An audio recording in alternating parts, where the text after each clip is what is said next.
That actually gives me a good idea of a way to kick off this episode 258. I'm Tim here with Kyle and Dan. What thing are you a fan of that you are sometimes embarrassed of other fans of that thing too? Like what are the things that you're like the most, man, I wish I could separate myself from? Oh, video games for sure. Yeah, video But games what for what sure. specific all games, like all gamers, or is Yeah. there like a Yeah. specific Yeah. Yeah, all gamers. Yeah, all of gamers. it. Yeah, pretty 'Cause, I broad. I mean, know, not a fun answer, Like but we were just talking about the outage, and it's like listen, like really think about it. It was down for like 12 hours, which like that sucks. But like in the grand scheme of things, it was 20. It you're was 21 hours to be fair, but Oh, yeah, okay. yeah, it was. But it like in the grand scheme of things, I feel like people are only that mad because of how often it does work. So, yeah, you know. and this is like, there was a time where it was down for a month and a half, if y'all remember, like 10 years. I remember that. The hack. Yeah, Mhm. yeah.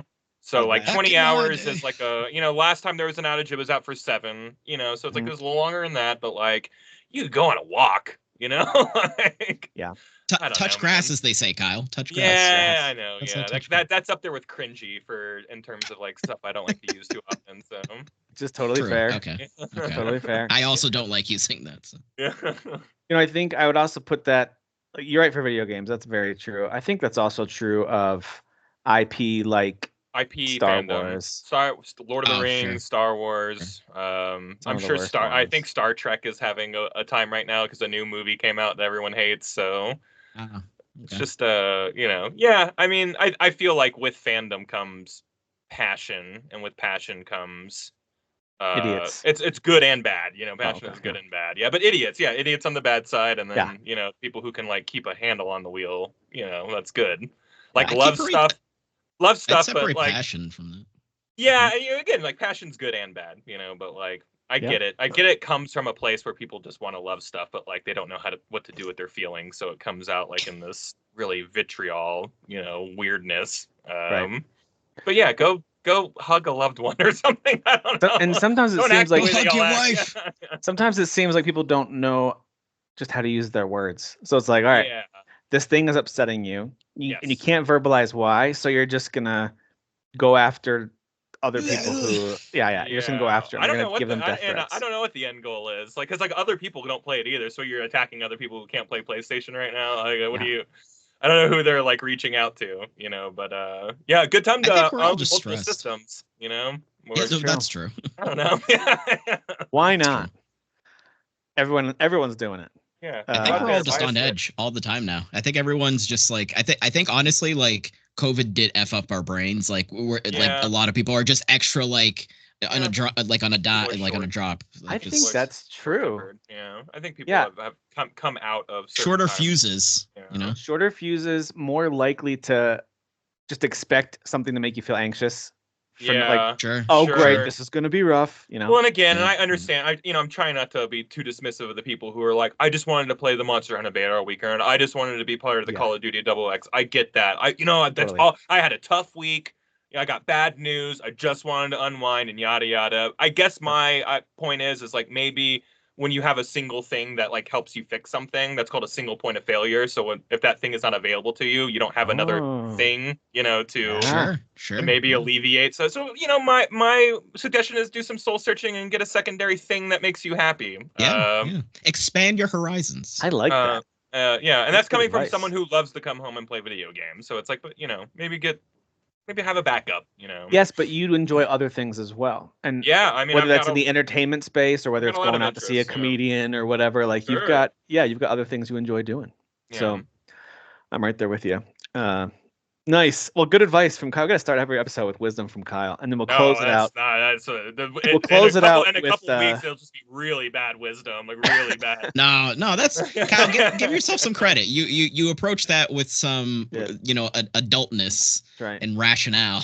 And then we're gonna close it Either out of with those words. disses from Dan, where Dan just insults things, and so that's how we're gonna open and close every okay. episode. I like the yin and yang of that. Yeah, that sounds fun. You know what grinds my gears?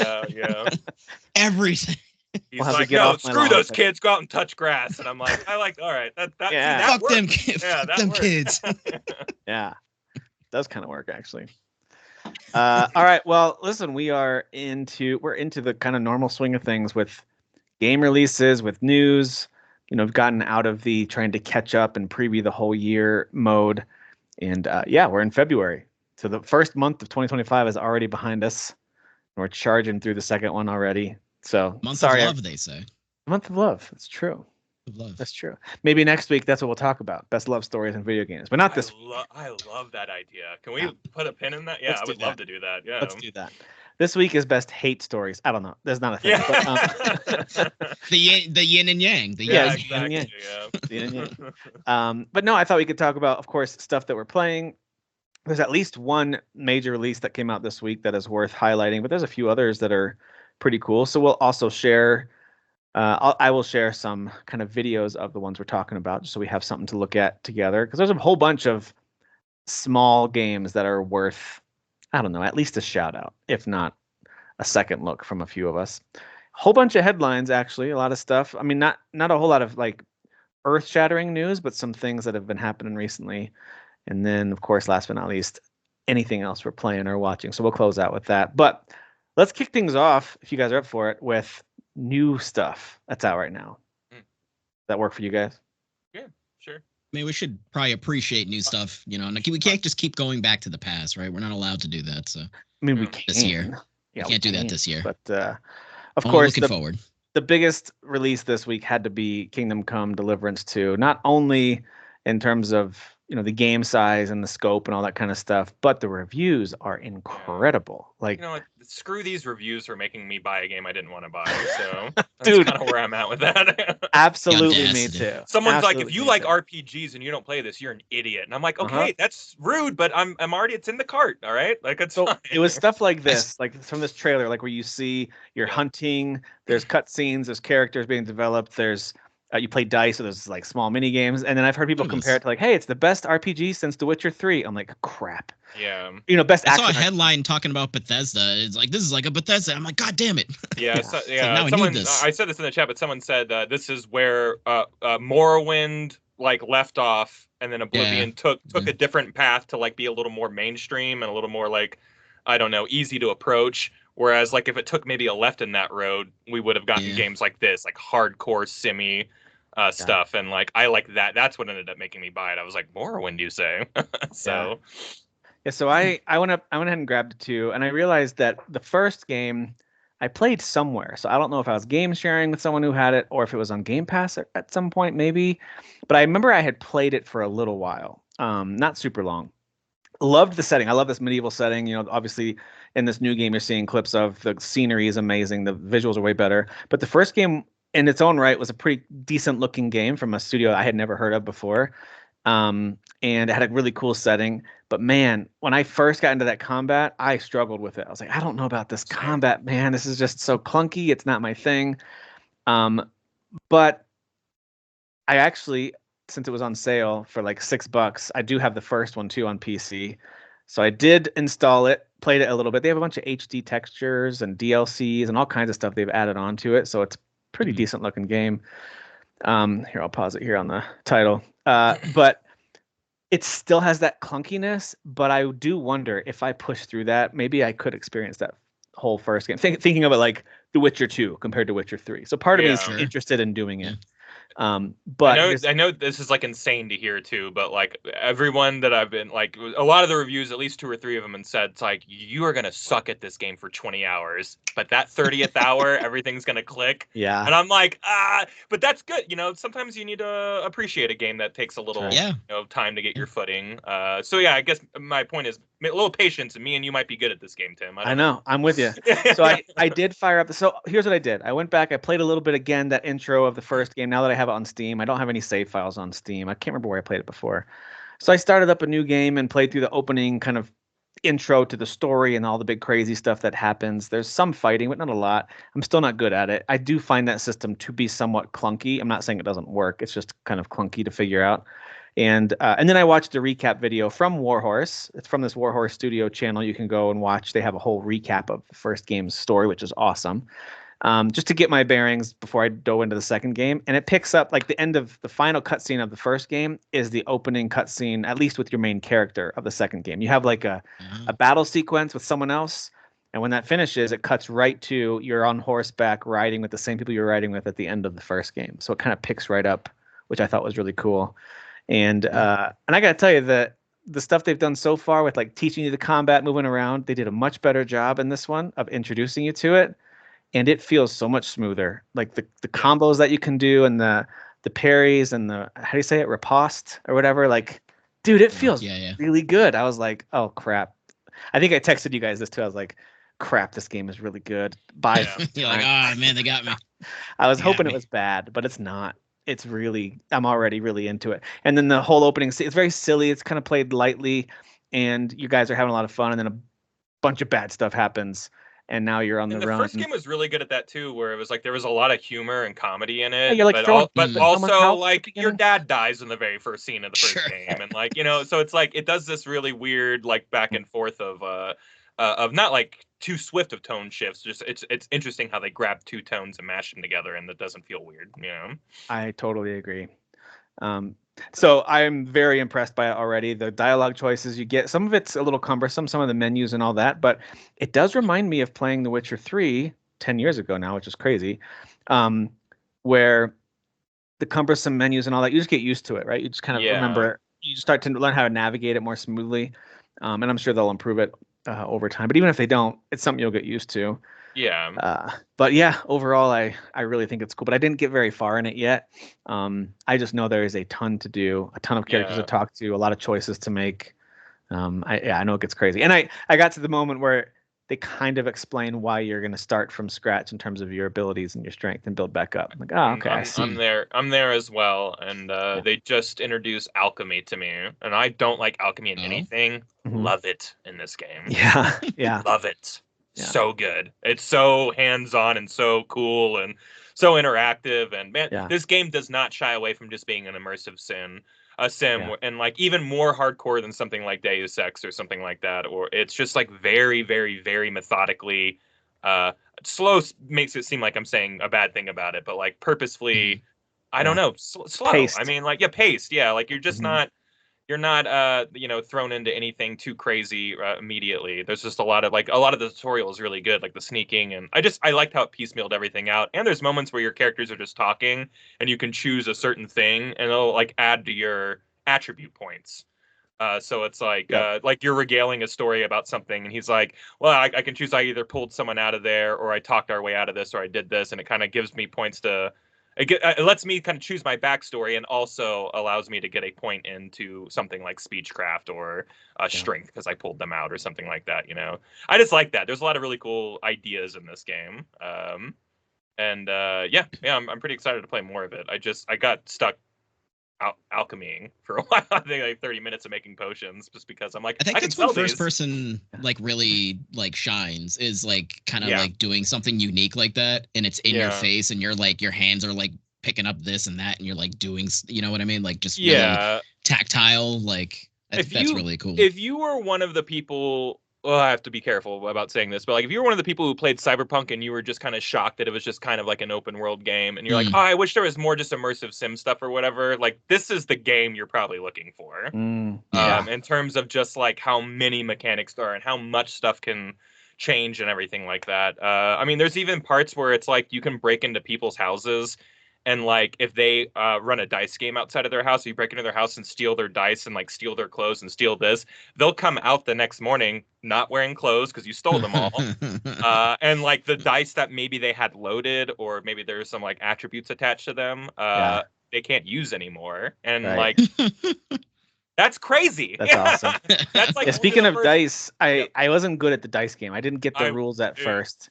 I was playing it almost like poker, where you like hold them to the side and try to get a good combo. Yeah. That's not how it works. Like you are tallying up your score based on what you roll. Like it's a little challenging at first, but then I got it. I was like, oh, okay, this is cool. My RNG was so bad. Like I had 12 rolls in a row where I busted immediately. And I'm like, I lost the bet to him. Like the intro bet, I lost it like 4 times in a row, and he kept like, all right, how about another wager? And you could tell they were just letting you retry. And it's cool because like a lot of that stuff at the beginning is also choice based. So it's like I was talking to my buddy who I was like, yeah, I won that ring and I gave it to the cook and the cook gave me a sausage and I gave the sausage to my dog. And he's like, what did you say? And I was like, I did all that stuff. And he's like, what? Yeah. So yes, it is very it's just cool how many things there are going to be, and I'm very. This seems like it's going to be one of those games where it's like you'll never guess what happened to me yesterday while I was playing this game. Like I was out in the middle of nowhere, I ran into some bandits or whatever. Like I'm really excited for those stories. Me too. It does remind me a little bit of Witcher 3, like Red Dead, exactly. Of Witcher 3, where at the beginning you're answering questions to kind of determine how things went down. That's right. Witcher 3 did do that too. So there's a couple of those, not like major things, but a couple of things, at least at the beginning. I'm sure it keeps going where you answer a question from Henry's past. But the music is fantastic. Fantastic. Like it's voice crazy acting how is good too. By the voice acting's great. Yeah, I am on console getting some like the audio and the music's like flickering in and out a little bit. There's some pop in, there's some jitteriness, but like they'll clear all that up. I'm hearing it's running really well on PC. Yeah. It's just some first day console woes for sure, but like nothing that's like killing the experience for me at all. Yeah, it's running great. All the default settings were great. It automatically kicked in DLSS for my NVIDIA card, which was great. So yeah, super smooth. I'm loving it. Can't wait to play more and report back on what I'm now spending all my time on. Because Red Dead Redemption 2, I am almost done. We'll talk about that later. But nice. I'm just excited to dive into this. I don't know much about this world. It is like it's obviously historical fiction, but it's very much in a historically accurate time and like. Yeah, I think this war happened too. Like just and the leadership squabbles, with and it's in Hungary, that kind of area, that Eastern European kind of area. So anyway, really fascinating. But I'm digging it so far, man. I'm loving it. So. Yeah, same here. Nice. All right, so Kingdom Come Deliverance II is here. Let's talk about a few other new releases. This is actually a video from our channel. You guys can go watch Rogue Waters. We did a Let's Play of this, about 50-ish minutes or so. So this is a roguelike pirate tactical game. So, and it's got some really cool, you do some ship battles, as you can see there, and then once you board, it cuts into these kind of grid-based battles where you move your characters around. And it's a cool little game. I didn't get super far in it, but I played enough to know that it is a good time. And this just now hit consoles. So I recommend it. If you want to see it in action, you can go to our channel and give this one a watch. So yeah, Rogue Waters is now out on consoles. All right, also out now on PC and soon to be on Switch sometime this year is Rift of the Necrodancer. I never really got into the Crypt of the Necrodancer. I tried it once where you like move around in rhythm on this grid. This looks almost like a Guitar Hero version of it. I'm not sure exactly how this one works, but anyway, this one's out. People are liking it. Wasn't the other one pixelated too? Because this is hand drawn. Yeah, this looks more cartoony, hand drawn. That one was pixel. So yeah, but it's got a lot of kind of style, a lot of attitude. I like that. I do like its vibe. Yeah. It does have a good vibe. So that one is now out on PC. Soon come on the Cadence of Hyrule. Yeah, that's right. So that's soon coming to Switch as well. All right, also out is this game called Big Helmet Heroes. Of course, I do love a good, funny trailer of them playing on. It looks like Astrobot almost, them holding the PS5 controllers, but yeah. It has vibes of like a Castle Crashers. The reviews on it aren't amazing, but that doesn't mean it's not fun. I'm sure it's fun with friends. It looks cool. I like the visual style of it. 29 heroes you can play. So, I mean, it looks kind of fun. I just don't know. Yeah. No, I will say though, a little bit of a disappointment. Helmets not actually big enough. Need them to be bigger. I need the helmets. They should call it big. Somewhat big helmet heroes. Right. Big helmets. Yeah. So anyway, that one's out. Looks like a good time if you've got some friends who want to play. Okay, now there's a big helmet. That was a big helmet. Yeah. That's what I'm talking about. Darth helmet. This game is now out on consoles. Was just on PC before, called Momodora Moonlit Farewell, which I think looks pretty awesome. I'm not sure if you guys have seen this one. It's got great this is cool. Style. Ooh. Yeah, it's a cool looking game. See what the description says. This actually sounds very familiar. So it's a Momodora that's series. Oh, okay. Okay. Did you play one of them, Tim? Or maybe I heard it was. I feel like I played a demo for one of these. It's just been. If I did, I don't remember it. No, I know somebody. I can't remember if it was through streaming. If somebody had mentioned it. Okay. But yeah, this does look cool, right? Like a really nice pixel art style. I love a good action adventure side scroller. and this looks like big boss fights. It looks cool. So yeah, I'm on board with this one. I like the art. Good. Yeah, the pixel art style is good. Yeah. So there you go. That one is now out on consoles. Also, this one is out in PC in early access called Bloodbart Tycoon. You literally are running a bar for vampires, and including trying to lure sick. You're trying to lure humans in so you can use their blood to feed the blade. vampires. It's like the blade at the very beginning where they're trying to trick humans into going to the club so they can feed on them. Exactly. That's sick. I love People are loving it. So yeah, the idea is that you're building a business as a that's clever vampire bar tycoon. Okay. And it actually is like business management, and you have to organize it and make it appealing to vampires, and looks like you're freezing humans to use their blood later. That's hilarious. She was about to bite him. Yeah, so this one looks like a lot of fun. I'm on board with this one. Speaking of sim games, this is Cinema Simulator 2025, where you run a movie theater. Oh, what is what? Yeah, I might be into this. Yeah, so you go in there, you clean it up. I might be. Pick your category movie. Dude, you can have a porn theater? Yeah, probably. That's what it looks like. I mean, it says adults 18 plus. Wow, yeah. All right. Now, I wonder though, if you go and sit in the in one of the theater rooms, is it playing not an entire movie, but I don't know. Let's see. Yeah, I'm curious. Turn around. Turn around. Buddy. Oh, you! Oh my God, whoa! Why are you fighting him? He was filming the movie. Look at him. Oh, okay. Wow. Yeah. Dude, that's awesome. Also looks like he has his hands in his pants, which I'm not a fan of. Yeah. A little bit. Well, it's probably the 18 plus. It's probably the 18 plus. Oh, sure. Yeah. It's pulling a good Pee Wee Herman here. Hey, putting up the movie posters. Dude, that's pretty rad. I love this. It's an early access. It looks like it still has some rough edges. Yeah, but I think it looks pretty fun. It looks like gas station simulator. Yes. Any of those, yeah. This right here though is this shit where it's the AI generated cover art, all over the PSN and everything. Dude, it does too look much. Generic. Yeah. Too much. I agree with that. This game looks awesome. It is a Vampire Survivor called Valkyrie Squad Siege Breakers. And you're upgrading your Valkyrie squad with all these crazy weapons, and essentially that's exactly what you do in Vampire Survivors, right? You upgrade and then go and kill massive waves of enemies, but the setting and the visuals I thought looked pretty cool. See if it'll go to actual gameplay. Still a lot of cuts on this trailer. I like the portraits of the characters. That looks cool, but then the actual in-game just doesn't match that style. Yes, I agree it's more with that. chibi. It's more chibi, but I like the portrait art. I think that looks really cool. Is that a chainsaw? Still be fun, but I do love these kind of games. I don't usually want to spend too much money, more than that is a $2-3 on them, but I do like them. So that one's out on PC at least right now as well. And so is this one called Polygeddon Survival 2025. Polygeddon. So kind of, obviously with the name, it's got this polygon look to it. I do like a good survival game. I have no idea if this was any good, but it is out. Is this one early access? I think it's early access. Definitely looks polygonal. It is for sure. It is polygonal, but it looks like the idea of you explore, you upgrade, you got zombies coming after you because it's the apocalypse, of course. So you have to survive and upgrade and craft. He's got a cone head. He's got a cone head, of course. You got a mine. So anyway, this one looks kind of interesting. A lot of times I don't mind the style. I would say 9 times out of 10, I don't love survival games because they don't quite balance the fun with your need to stay alive. I have to eat again or whatever.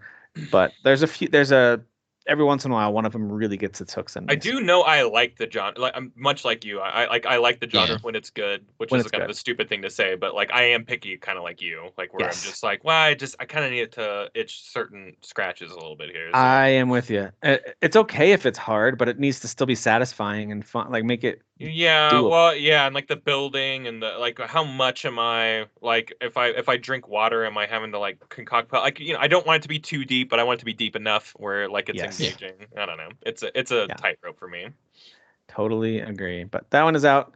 Check this one out too. The SCORN is out and it looks awesome. This is okay. So think Hades, but with Arthurian legends. Okay. And the style is awesome. Of course, the art style there looks like Hades a lot with the cuts. Yeah, it does. Yeah. The gameplay does as well, but it's also a co-op multiplayer game. So it plays like Hades, it's that roguelike isometric action style. But it's also, I think, up to 4-player co-op, which is pretty cool. Hopefully we get to the actual combat here. I was gonna say, I wonder what the game looks like too. Early access as well. Right. It is early access. That is on my wish list. I like to look at this a lot. Co-op roguelike. Look how cool that looks. I think it looks great. This, yeah. A little bit kind of trying to be Hades, but still its own thing. Some of it's cell shaded a little bit. Kind of looks a little gauntlet-y, you know what I mean? Little gauntlet. Yeah. So a lot of Hades-ness to it, but elements, of course, with it being in the Camelot type lore as opposed to Greek mythology. So it's going to be different there. I'm down though. I'm totally in on this game. Yeah, it's great. Yeah, the comic booky thing was. It actually reminds me of the Walking Dead games. Oh yeah, Walking Dead. Sure. Yeah. Mm-hmm. Kind of the defined lines, like the comic booky defined dark lines and stuff. Yeah. So that is out now in early access. And last but not least, this cute little game called Alluri, which was a Kickstarter game from a few years back that people were excited about, and it is now out at least on PC. So let me skip ahead so you can see the actual gameplay. Of course, it's very adorable, little foxes, but here's the actual gameplay. Fox cute. Yeah. Let him go. So it means cool, cute little side-scrolling game.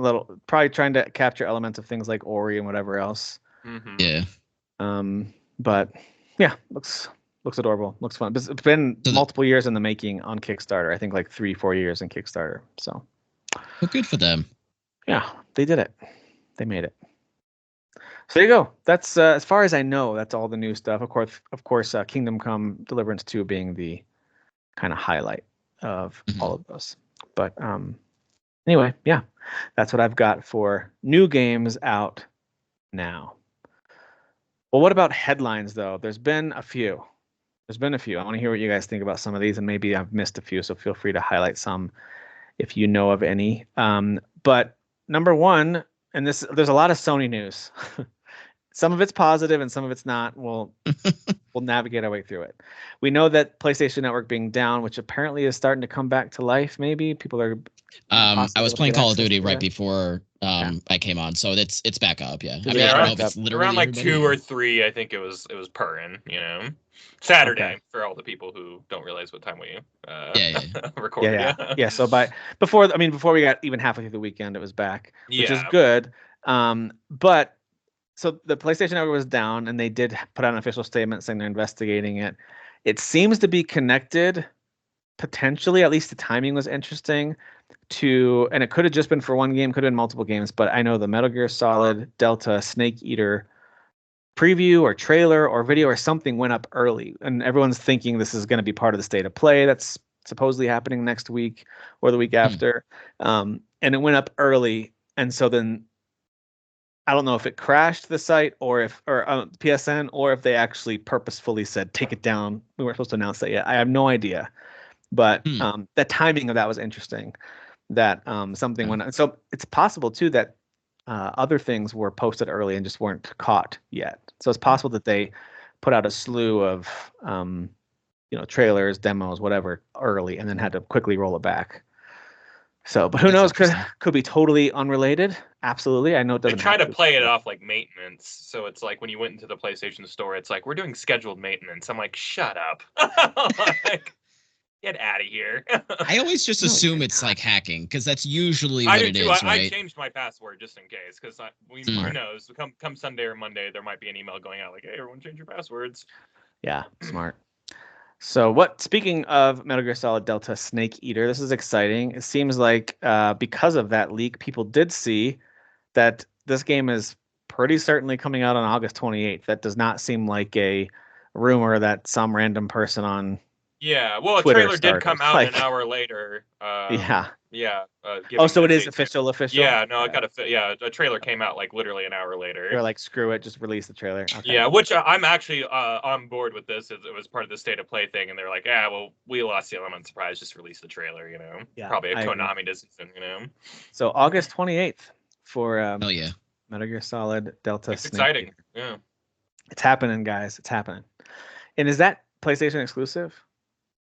Oh, I don't I believe so. Yeah, I don't know. Either that and well, actually, because it's Konami, right? So they can do whatever they want. Hold on, I don't. Yeah, they tend to.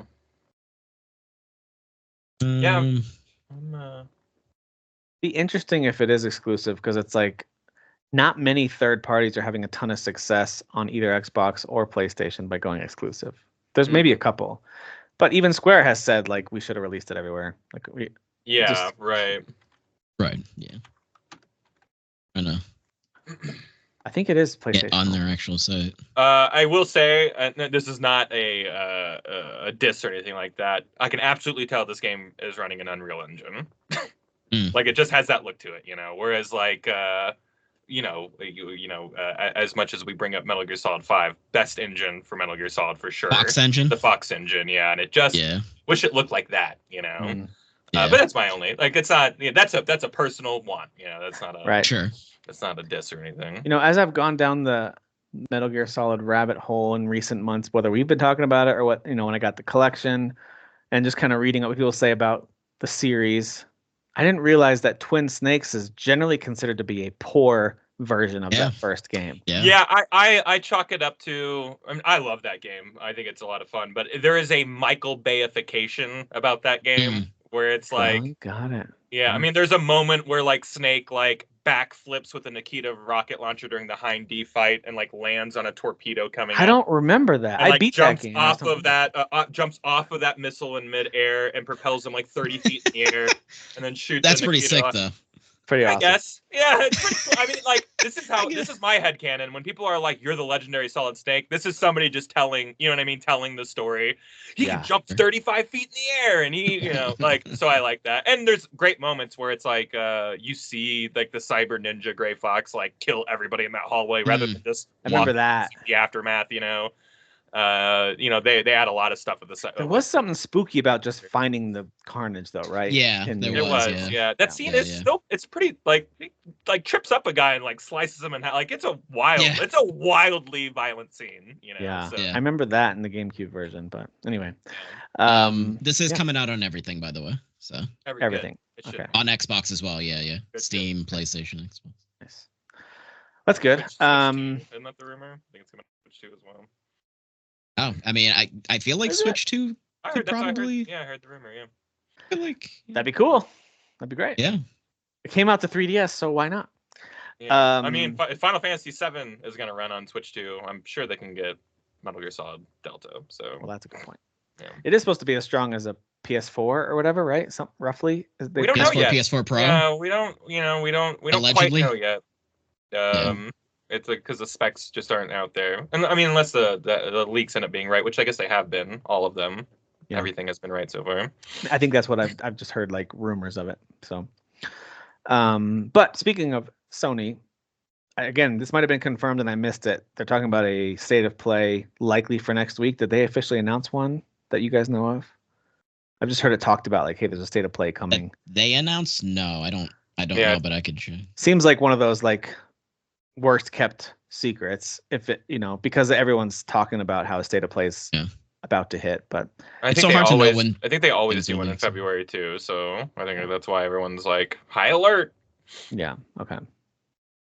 So yeah, everyone's talking about one of those possibly for next week, maybe the week after.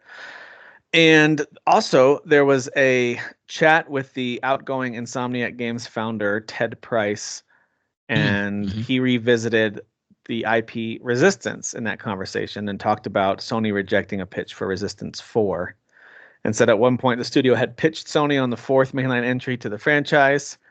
And as far as like the reasoning for why, he just said it was a combination of timing and market opportunity for the game just wasn't the right time. So it didn't seem like he had like, he wasn't like having bad blood about it. You know what I mean? It just seemed like he was like, yeah, it just didn't work out. The timing wasn't right. I don't think those games like particularly sold well, sadly, either.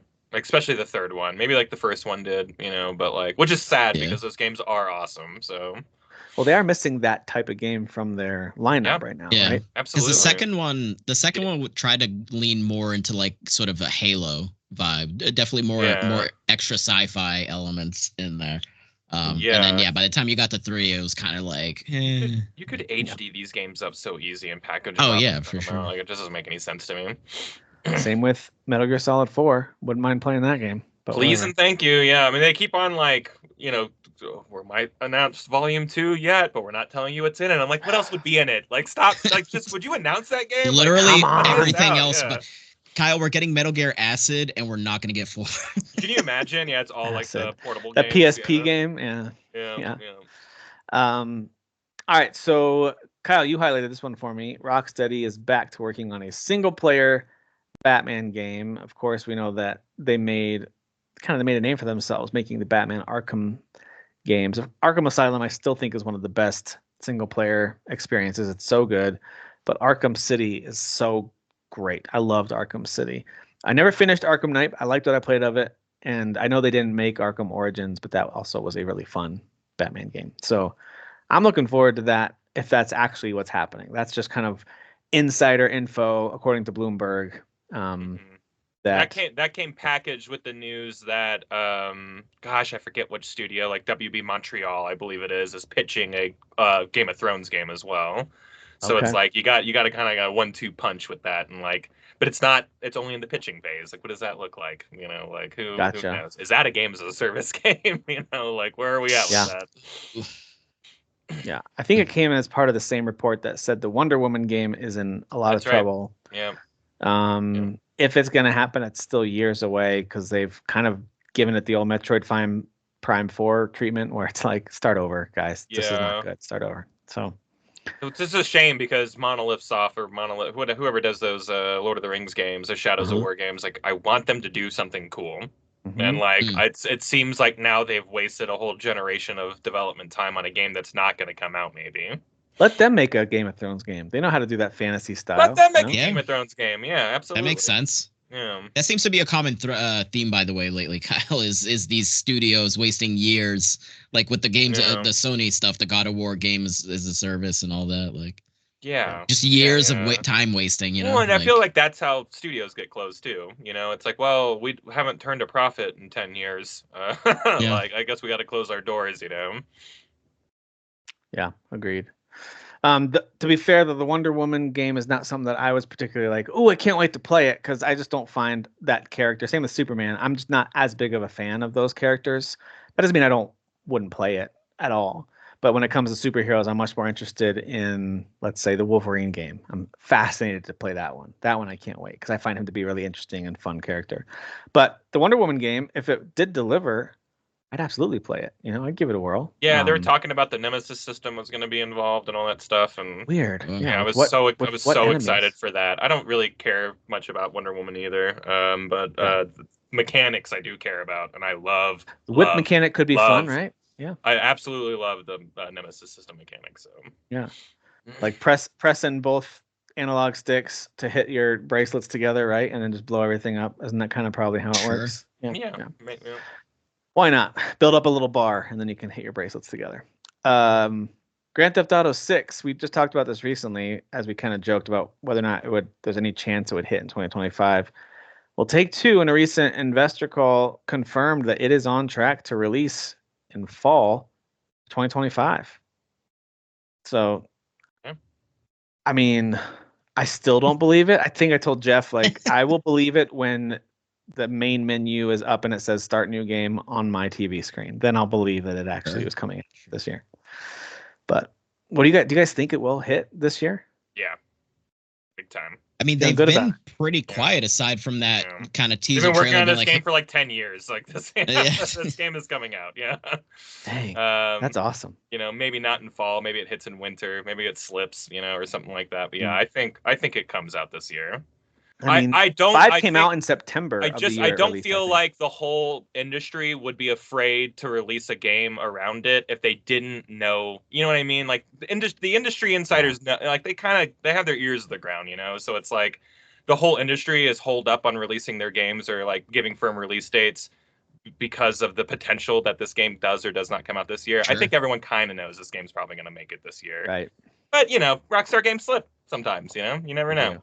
That's true. And I mean, that's better for them to do that, because and especially with the game this literally massive, like not just like popularity wise and all that, but like it seems like there's gonna be a lot going on in this game, like just like people wandering around and I Take-Two is like what, like I'm sure the CEO of Take-Two wants it to come out this year. He wants his money, I think it would feel better if a Rockstar person maybe said it, Yeah.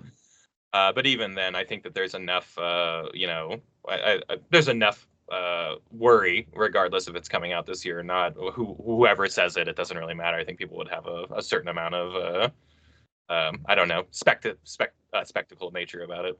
That's true. Skepticism, excuse me. Remember when those massive leaks happened and people were looking at like really early build of the game in action and stuff like that? It showed all like the lines of like things like blocks. Yeah. And, like, was that like 2 years ago that happened? A couple years, I think so.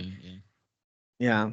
So the fact that leaked, and that wasn't necessarily the most recent version of it or anything, I mean, that's a lot of time. I imagine they've made some good progress. It's not our first rodeo either. Like, we know how games they either make it or they don't make it. Things get pushed back. It is what it is. It's not the end of the world. Games end up coming out when they come out.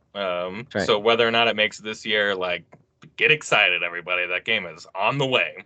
Like, it will, regardless, it will be out within a year. Maybe it's not within 6 months, but like, we'll all be playing it here soon at some point, and it will be in the best shape that it's going to be in whenever it comes out. Yep. Unless it comes out totally broken. So then everything you said is wrong, if that's the case. Right. Hope to be right. I would love to be playing this game come October. That'd be pretty cool. I would too. 5 came out, I think it was in September. Yeah, I think it was the year. Yeah, I remember because it was like towards the end of September, and a few weeks later, GTA Online came out in October, and it was broken. Yeah, it was. It was totally broken. And it stayed broken for years. Yeah. So I do wonder when the first like next trailer comes, like when they really like get into the meat of on the bones. You know what I mean? Next trailer, you get a release window, and then you get 1/3 trailer. And then that's got the date, if I had to take a guess. Yeah. They could do a trailer that like this late spring. And then maybe in the summertime. And the new big rumor is that like GTA 6 and GTA Online 2 will be completely different SKUs. So separate, it's like you will buy GTA 6 for $70. They probably won't raise the price on that. And then if you want GTA Online, who knows how much that's going to be? 30, 40, maybe it's 70 on its own, but like there's a lot of rumbles about like them being separated games now. Interesting. Okay. Would they shut down the first one, right? Nah, shut down absolutely online? not. No, they would keep that because it's a moneymaker still. And like, this is what they did with Red Dead Redemption 2 was supposed to be the new GTA Online, but no one cared. And they kept on GTA being online so they could fall back on it was like good for them. So they'll I think they'll keep on pushing even new content for GTA 5 online all through. So if no one cares about GTA 6 online, you still got 5 making money and stuff like that, We'll see. I don't know. I played a little bit of Red Dead Online. I like the concept of having totally new way to upgrade and all that kind of stuff. But two of the things that I didn't realize really make Red Dead for me, like the immersion of it, is a lead character that has their own personality and their own voice, as opposed to a silent kind of nodding character that just kind of goes like, part of that I was like, oh, I don't know, part of that was hard for me to, I don't really like that as much. And then there's no dead eye. There's no, like, you can't freeze everyone in the game when you're aiming. Right. Yeah, you can paint the target, but you can't slow down time. Right. So I don't know, some things like that I was kind of like, But I still didn't have a lot of content. So like once I got to the end of the content online, I was like, okay. Yeah. And they never released new content for it pretty much. So I was like, okay, well that's what it is. They'll do like specials here and there, right? Where you can like double money weekends and those kind of things, but the story is not so a lot of short, not a lot of new content. It was fun. Like in that first week, it was just like lassoing like random people and dragging them through town. Like it's Well, speaking of games getting updates, we did hear officially from Machine Games that there will be an update for Indiana Jones that will fix a lot of issues. It'll add a few new features for certain graphics cards on PC. And most importantly, they're addressing what they've heard probably thousands. A lot of people having issues on certain final quests, depending on what order they did things. Of course, I shared about how I got stuck. Many people had the exact same issue I did. Others had a different version of it where they couldn't climb a vine or couldn't climb a ladder. because the game just wasn't registering. And for me, it's not registering sliding through that, shimmying through that part of the cave. Crevice, yeah. So, but it only happens to some people if they do certain things in a certain order. Like when I knew I was getting towards the end of the game, I was like, I'm gonna go finish some of these collectibles. So I fast traveled back and did a bunch of collectibles and came back and did these quests. And then that at some point in there, that connection broke, and I don't know what happened. Now it hasn't happened yet. I reinstalled it and tried it out this morning just to see. Not yet, but they are supposed to release an update soon, so I'm excited for that. Because I want to finish that game. I want to see what happens. I love that game. Yeah. It's crazy that you just haven't been able to still get to that. I did try rolling back my save, and it was so far back. I'm talking like, I don't know, like 10-ish hours of gameplay. I was just like, I think I'll just wait. I think I'm just gonna wait. Because I had already waited for several weeks. I'm just like, they can't push this off too much longer. There's the noise is longer. Really loud. I'm surprised how long it is taking for a well-known game-breaking bug. Like, I mean, I was on their I got on their Discord channel, and I mean, the noise about these things, especially during this final area, Sudokai, the noise about those missions being broken is loud. I am surprised. They haven't even said anything about it. They haven't said, we're working on it, we've got to fix it. I don't even see, like, usually IGN runs articles, or GameSpot or Kotaku or whatever will be like, beware of game-breaking bug. I haven't seen, maybe they exist, but I haven't seen any of those articles published either. I haven't seen them either. Yeah, very strange. All right. EA and Take-Two, speaking of the Switch 2, you guys mentioned that earlier, they have expressed interest in supporting the Switch 2. EA especially saying that franchises like Madden they think would really do well there. And I don't disagree with that. I think with the popularity of the Switch, almost any franchise is going to do well for the most part. Like for the most part. And I don't know if Doom did well, for example. Maybe it did. I have no idea. But for the most part, if you have there's the only one NFL sports game, and that's Madden. So yeah. Of course that would sell well on the Switch. And then with Take-Two, who knows if they would be like bringing over Mafia, the new Mafia game, or the old Mafia games, or are they talking about? I guess don't they publish Rockstar games? Does that Take-Two? Take-Two, yeah. So would it be any of the? They already have Red Dead, of course, the original one. Would they bring over 2 or some of the newer Grand Theft Autos? I don't know. But anyway, like especially with sports games, like I've always like literally as far back as like because the Vita seemed like it would be like really good for that. Like the idea of playing on your main console and then like the cross save aspect, and then like being on the go and on like a portable machine that ran really well. Like that's always just seemed like a just a great really idea. Appealing.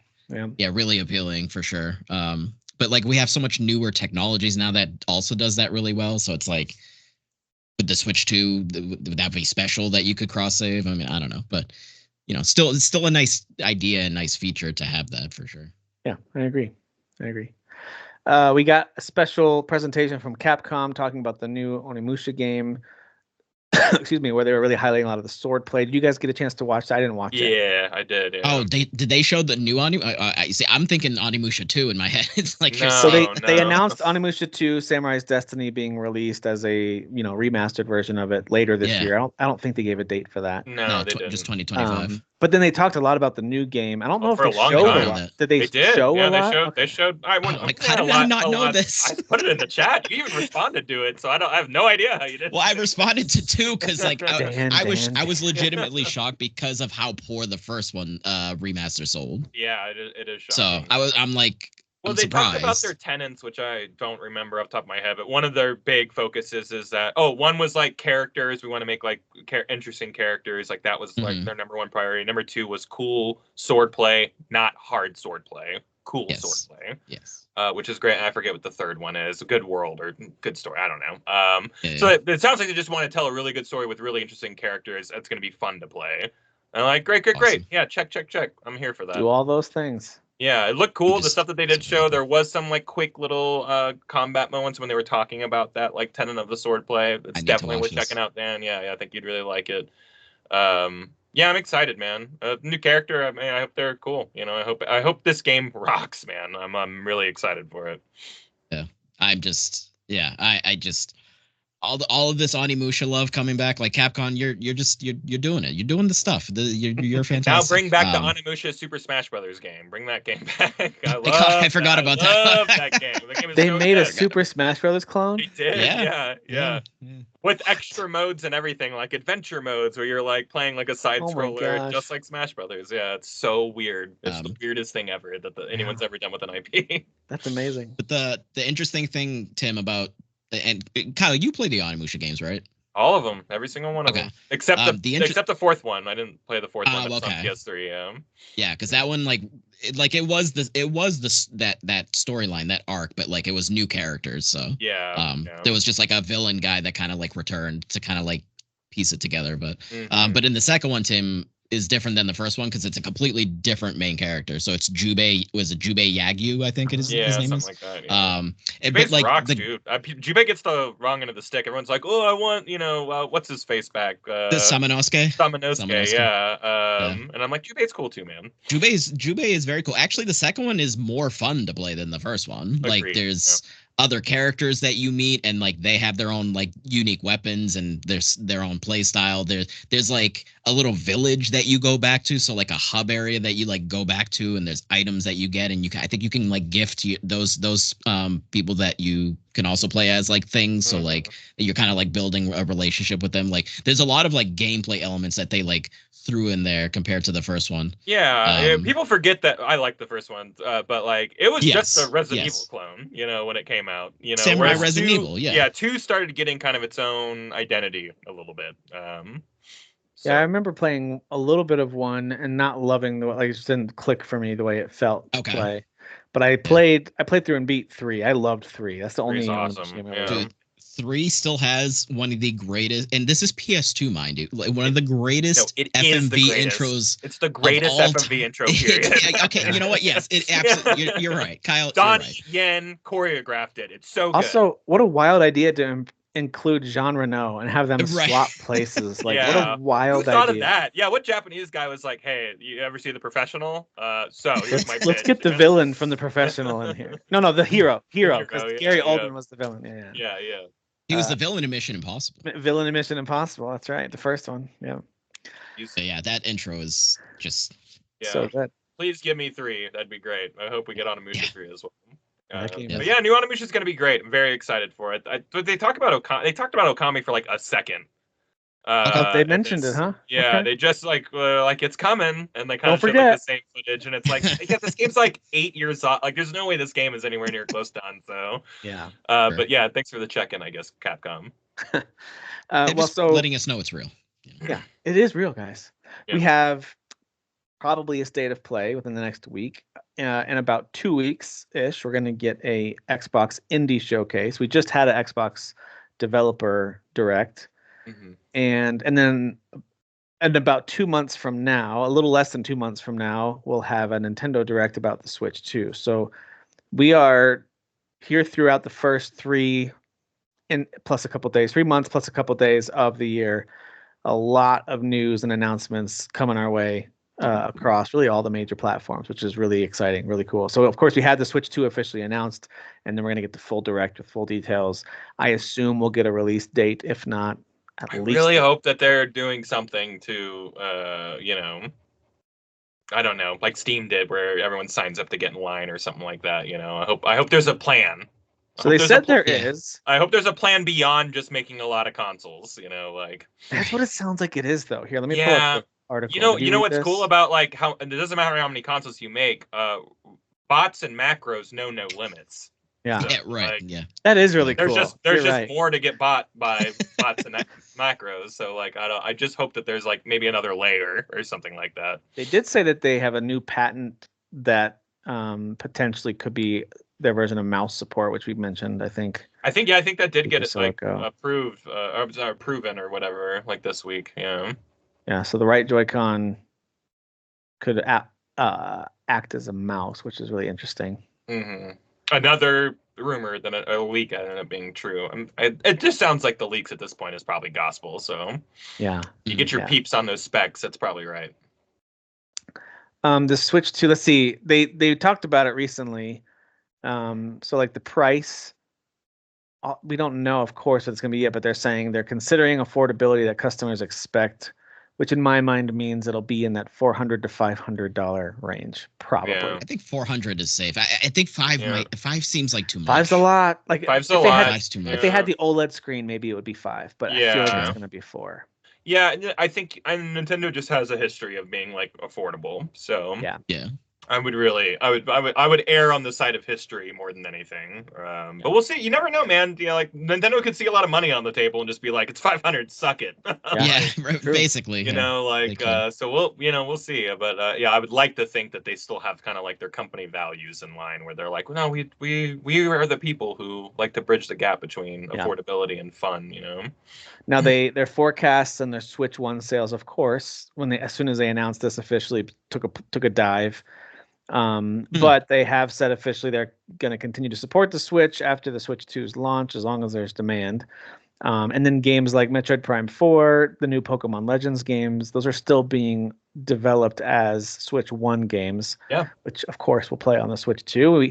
We don't have any details yet about, will there be elements of upscaling, better performance? We don't know any of that stuff. I would assume it'll look better and play better, but I don't know that.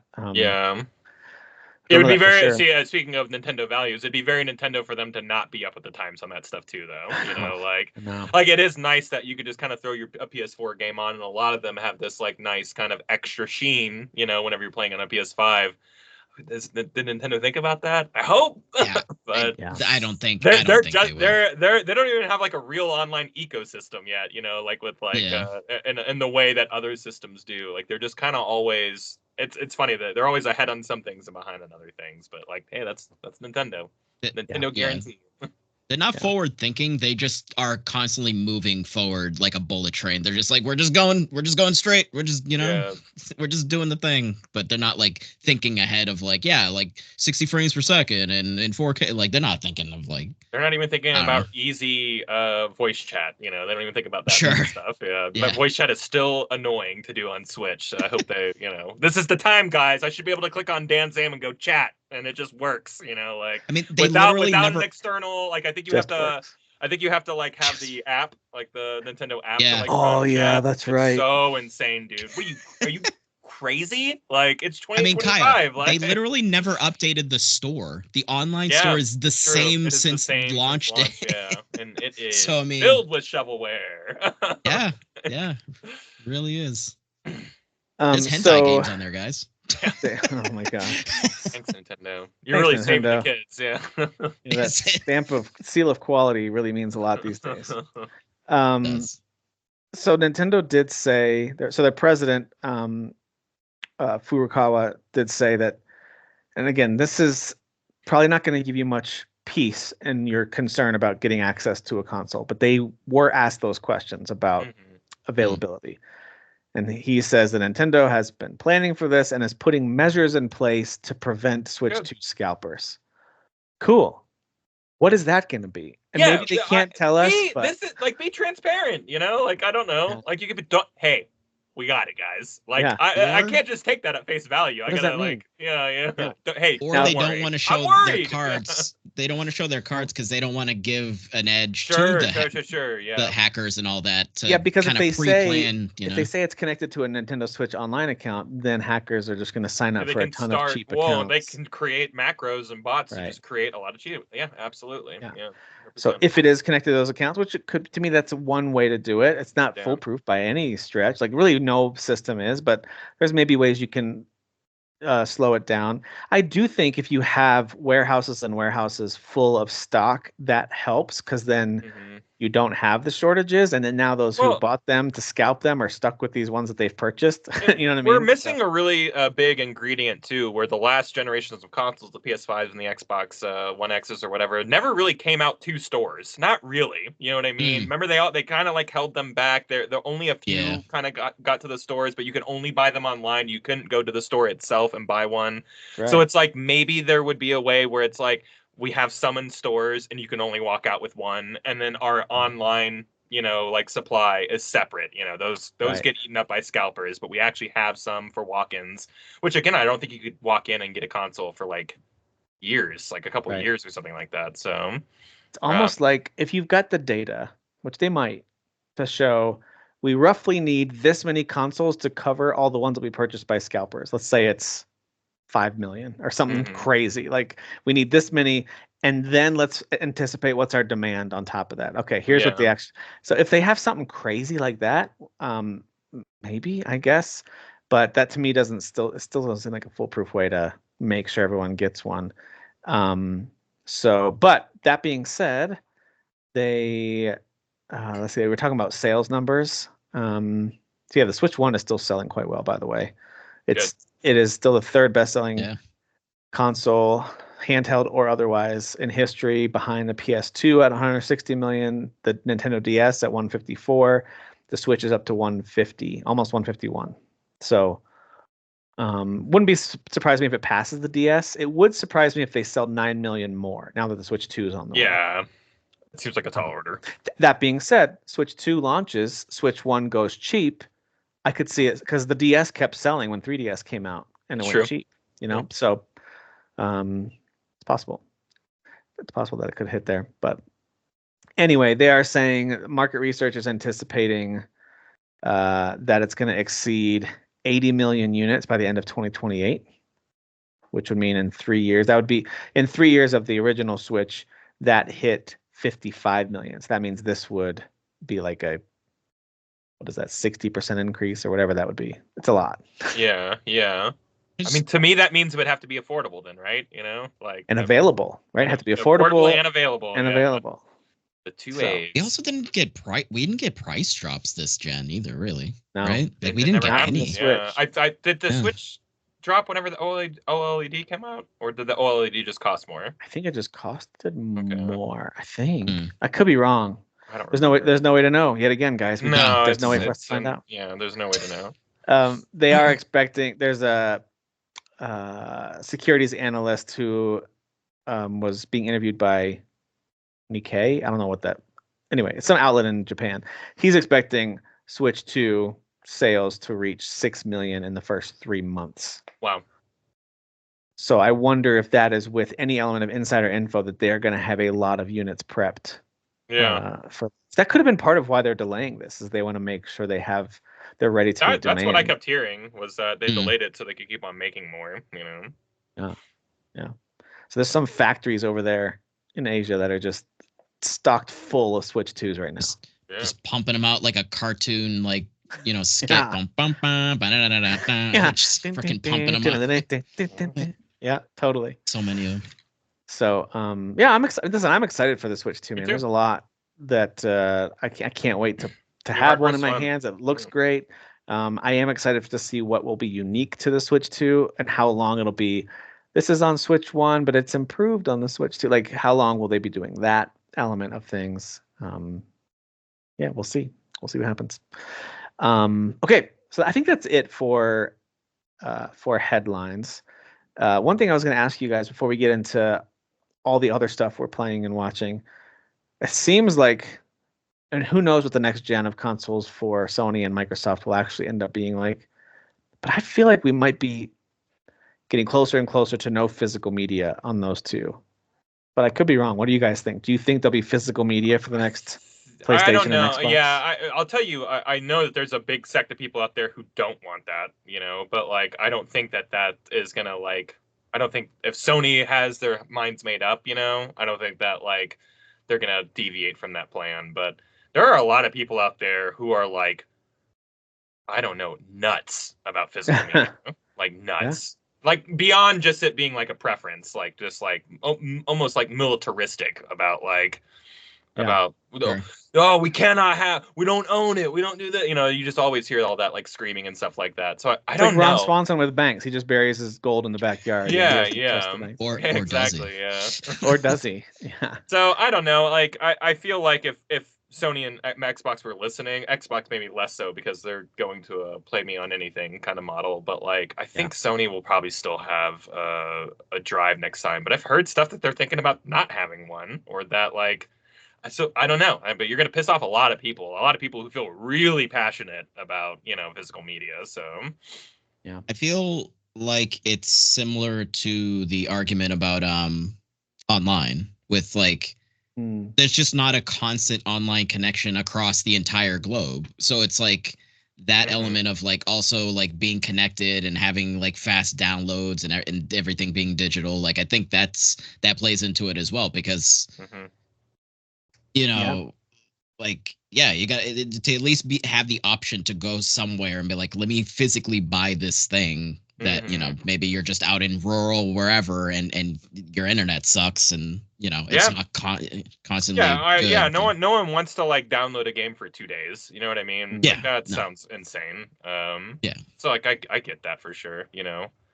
I collect physical Blu-rays and 4K, you know what I mean? Like I like that more. Like I want to own it, you know. So like I get the argument. I don't get why some people are crazy about it, you know, but like again, like we were talking about earlier, it all stems from passion, you know. Like they want it the way that they want it, you know, and they feel comfortable this way. They like having the physical thing in their hands. So I do agree with the ownage thing though, because like and I don't know if like laws need to like be implemented, but the whole like online thing of like it's just like it's gone, sorry, like I don't know, man, that's the licensing it's gross. The licensing stuff and the online element of like things can just be gone and it's just like whoops, sorry. It's like I don't know. I do think that's and it's not even just for games, it's for anything, like anything that's digital, like, and then it could just be gone and they just like they just kind of like shrug like, oh well, it's like, which then plays into preservation, you know, like that element as well, like and having something out there to be able to have it exist, I think is important. So I was thinking about stuff like Steam. I mean, technically at any point they could delist a game. I don't know if there's any examples yet of a game you've purchased outside of take away for a second like the live service games, because I know they have to have servers to even run them. So take away that for a second. I don't know if there's any examples of games that you could have purchased on Steam whenever it was years ago that now can't work anymore. Unless I don't know of any. I own a game called Spec Ops: The Line that got delisted last year, and I can download and play that game whenever I want. You can uninstall it, reinstall it. No problem. I've installed it just the other day on one of my other.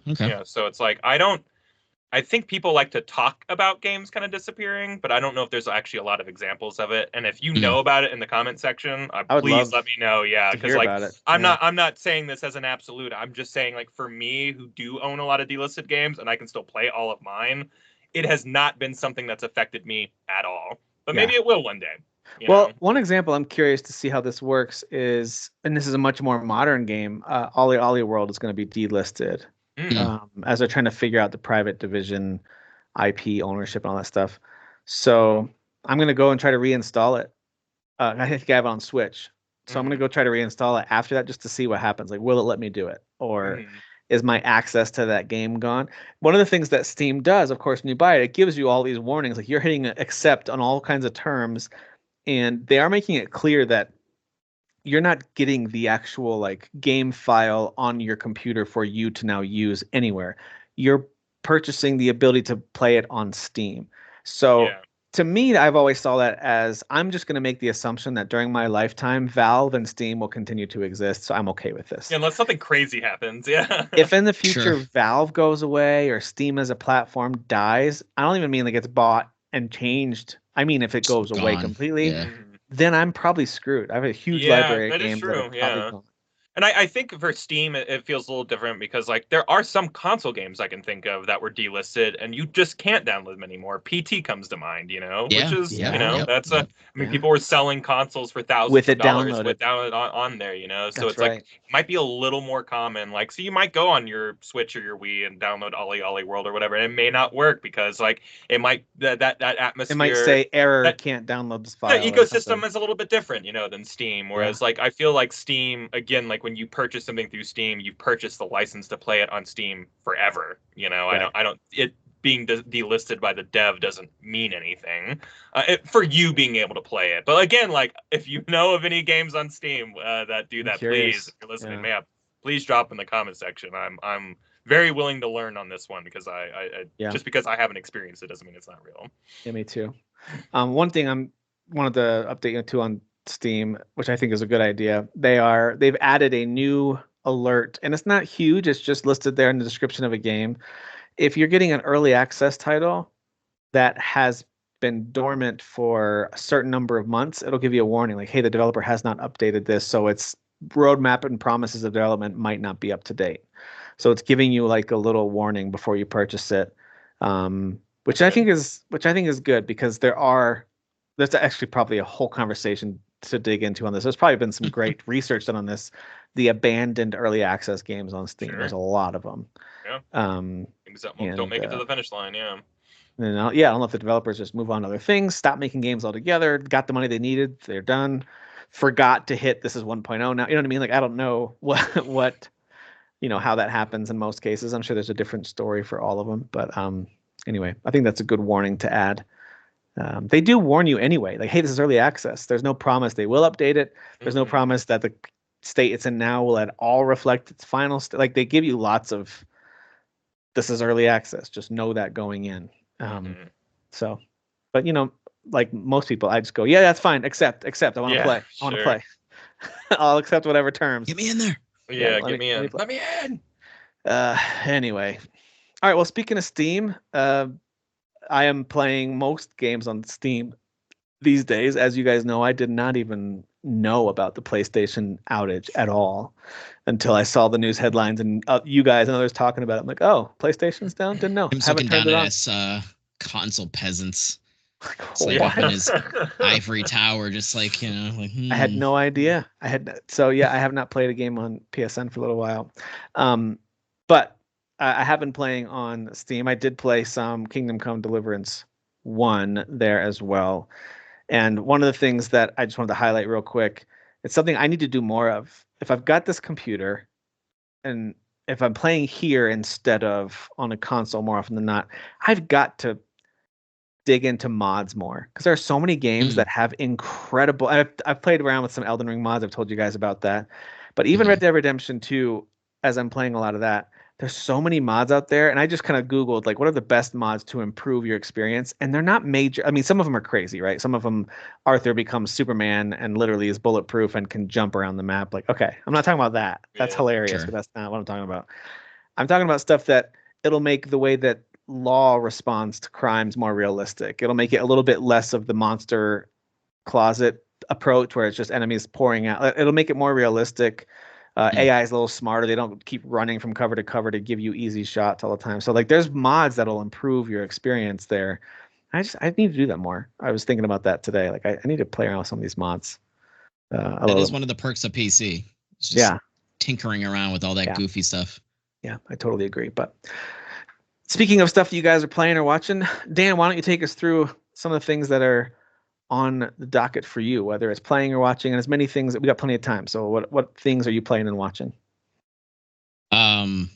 So my wife and I are more her. This one I'm kind of like just more like, yeah, you're just like playing that, and it's and if I'm on the couch and we pass the control around, but Hello Kitty Island Adventures.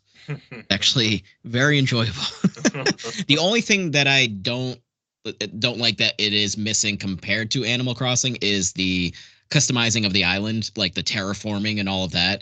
Doesn't seem like that's a factor in this at all, which is a bummer, just because I like doing that stuff. I like changing the look of the island and messing around with it. So I do enjoy that. River out of the way, Yeah, get that. I don't need water going down the middle of my island. Cutting my whole island in half, So it's kind of like Animal Crossing, huh? It definitely has that similar DNA to Animal Crossing for sure. But there's actually quite a few things it does much better. Like, you can climb up the side of hills and mountains like Breath of the Wild style. There's a little stamina meter that pops up, and then you go around and you find these golden apple slices, and then you make a whole apple and you eat it, and then you have another wedge of stamina. So similar to Zelda, you can increase your stamina. Look at that, thing. the wheel, the breath wheel. That wheel is definitely Breath of the Wild. You can dive underwater. It just showed real quick. You can actually go swimming under the water, which in Animal Crossing they added that later, but it was more of you dove down and oh look, I grabbed a fish or something. In this, you're legit swimming down there. You can actually swim. Yeah, it's a cute game. Obviously, it's very cute. It sounds like it's got some surprisingly good mechanics. And I'm sure it is a lot of fun. It looks adorable. I am like the art style alone. I'm so out. I can't. Oh, sure, of course, yeah. But I totally. It looks adorable. It actually looks like it could be a lot of fun, especially with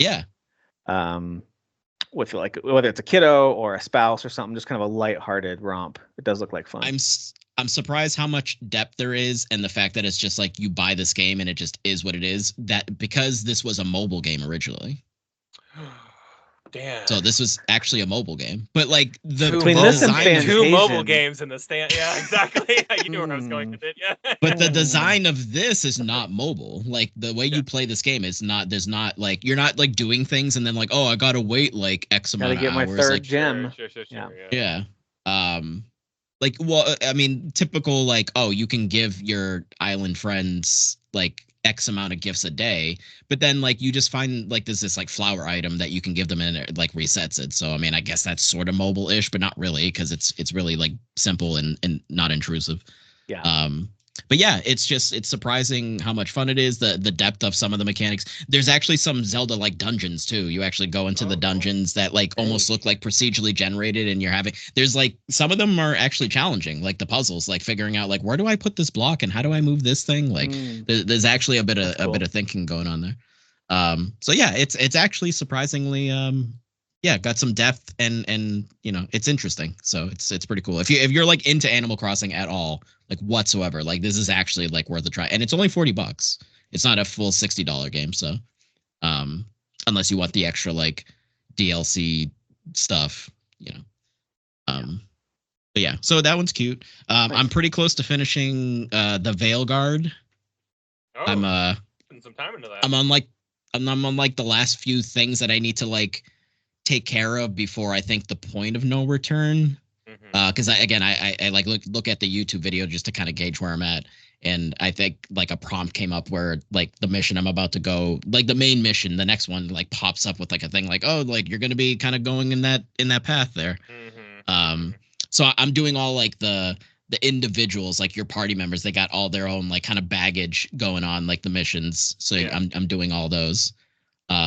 And I like how all those stories had their own like everyone had like their own like nemesis. Yeah. I did. Yeah. I thought that was cool. Is that like everybody's kind of after somebody or somebody wronged them or something like that, and I did like that. So you kind of got like these like cool vignette like rivalries that you're like, let's go get this guy. Like, and it actually like matters because it's tied into the story in a way of like there's a main mission that you do, and then like it doesn't. Like you accomplish something, but you're not beating the game. It's like there's still something. There's like still the baddies are around. Like maybe one of the baddies was like in leagues with one of the gods, like accepted power from him, and with that power is like holding dominion over this like little thing. I don't know. Like it all feeds into the greater story, even though it's its own little story. Yeah, but they like talk about it like as like, we got like all this side shit that's distracting us. Like they literally like kind of gather around the table. They're like, man, like that mission was crazy and like I was distracted. And it's like, and that's literally like the side stuff that you're doing, which isn't really side stuff because it just does feel like part of the game. And I'm guessing just kind of it's like Mass Effect 2's loyalties. Like you want to make sure that like you're like your folks are loyal to you. So when you walk into that last mission, have to start making decisions. Like they're, you're not friendly enough with them. They might get shot by that thing. Right. Or they might get smashed, or they, whatever. Yeah, like if you're not doing the extra stuff, then that suicide mission leans more into the suicide. Right, so to speak. So yeah, it kind of feels like that's sort of what they're insinuating here. Like if you don't really like take care of that extra stuff, then like the final mission's gonna be all like freaking crazy and like maybe some stuff happens. So that's what it feels like anyway. So but yeah, I like it a lot. I pretty much like all of the characters that you have going on there. Even the Tosh, the one that everyone's like, oh, Tosh, and all that stuff. Like she's definitely like very aggressive. She has like an aggressive like personality. I like that she's like the team's dragon hunter. Like, I think that's really important because like one of the main bad guys of the game is a dragon fiend. So it's like having her knowledge is like important. Everybody's got a job in the heist. You know what I mean? Everyone's got like their expertise. You know, so her expertise is important to the team, which you know helps her have some value, I would say. But I think the element of like the stuff with her and her mom is actually really strong and interesting. A lot of them have really personal stories, which I really like. Like Balara and her, you know, the sibling thing going on there, and like that's right. Yeah, that's right. Yeah, her brother. Yeah. Even what's his face? Who's the guy who has like the demon in him? Like his brothers that are with Dorian? The crows. What's that? Is it Dorian? Why am I suddenly forgetting his name? I don't remember his name either. Yeah, he's like the Italian guy. I'm Italian killer. I'm Italian. His name is Metaphori Fantasio. Ray Fantasio. Yeah, absolutely. Yeah. But yeah, and I like the guy with the griffin too. I beat this game and it's like I'm gonna purge all this information out of my head. Yeah, I don't know why I'm suddenly forgetting his name. Yeah, but I like Is it? No, not Lucario. That's a Pokemon. What the hell's wrong with that? It is Lucarius or something like that. Yeah, you're right. It is. I'm totally forgetting. But yeah, all the characters are kind of cool because like even the guy who has like the griffin pet, like he's a Lucanus. Jesus Christ. Lucanus. There you go. Griffin. Like that gets deepened, you know, with the Griffin because that element of the story is interesting. Yeah, too. like again, like the Wardens use Griffins to fight fiends. It's important that Griffins are alive, and I don't know, just everything feeds into something, which is like it's good storytelling. You know, they did nail that part of it for sure. Yeah, and again, like I said last week, that's what bums me out is like there are elements. I mean, as I'm playing more through the game, which is I think the case with any longer game, as you go through it more, you're seeing more of the sort of the cracks, so to speak. You know, you're seeing more of the flaws. But like, yeah, it's a competent video game. I like it. I think the action combat is fun. You know, it's not overly complex, but it's fun, and there's that stuff that you can add on and. You know, combine really your party members. I like the detonation system a lot. The detonation, you set someone up to like detonate, and then someone comes in and initiates the detonation, and then like a huge extra, you know, amount of damage happens. Very, very cool. Yeah. But yeah, it's a fun game. So you know, I'll be done with that by the time we record the next episode. I'll definitely have a big one off your plate. I'll definitely be finished. Yeah, huge one. Yeah. So I'll have to do something smaller to cleanse my palate. I don't know what yet. That palate cleanser in. Yeah. Finish Final Fantasy VI. Yeah, what a palate cleanser! One of the greatest RPGs of all time. I forgot to even mention last week because Tim, you were all like, "Oh, you know, what are you playing and what are you streaming?" And I like completely like forgot the. I haven't actually streamed since December, so I've just I mean, to just kind of like long story short, like last year was actually like a really stressful year for like me and for Renee. She had her surgery. And just we've had some family stuff going on that was pretty much the whole year. And I mean, for me personally, kind of extending into this year too. I mean, it's like she has her opinions, I have my opinions, but like just some very frustrating and stressful family stuff going on. So it's just last year was stressful. And honestly, streaming, it's very enjoyable. I like it a lot. I meet a lot of really great people and I don't want to stop doing it. But like when I'm here with you guys, like you guys are my friends and we're just like dudes hanging out and we're talking about games and we're having a good time. Bros and that's also the case with streaming, but there's the element of like you guys are here right now. You're hosting. Streaming is like you're hosting. Yeah, I'm hosting also, and they can leave. It's kind of also alone. It's a bit anonymous too because like you don't see them. That's the you know, yeah. Like maybe you recognize some names. Oh, you were here last week and yada yada. Yeah, you forged some friendships, but like it's still you just kind of talking at people. That's right. Which I get. Right. That's I you know, when I was streaming, I kind of had a similar disconnect's not the right word, but like sometimes I wasn't in the mood, you know. You know what I'm saying, chat? You know what I mean? Yeah. A bit of that. Yeah. There's a little bit of like you're on, you know, like you're having to kind of guide an entertainment, you know, thing or whatever, guide the conversation. Well, it's been the ebbs and flows because like like I streamed Xenogears in 2023 and like that was a wild experience and it was crazy and like.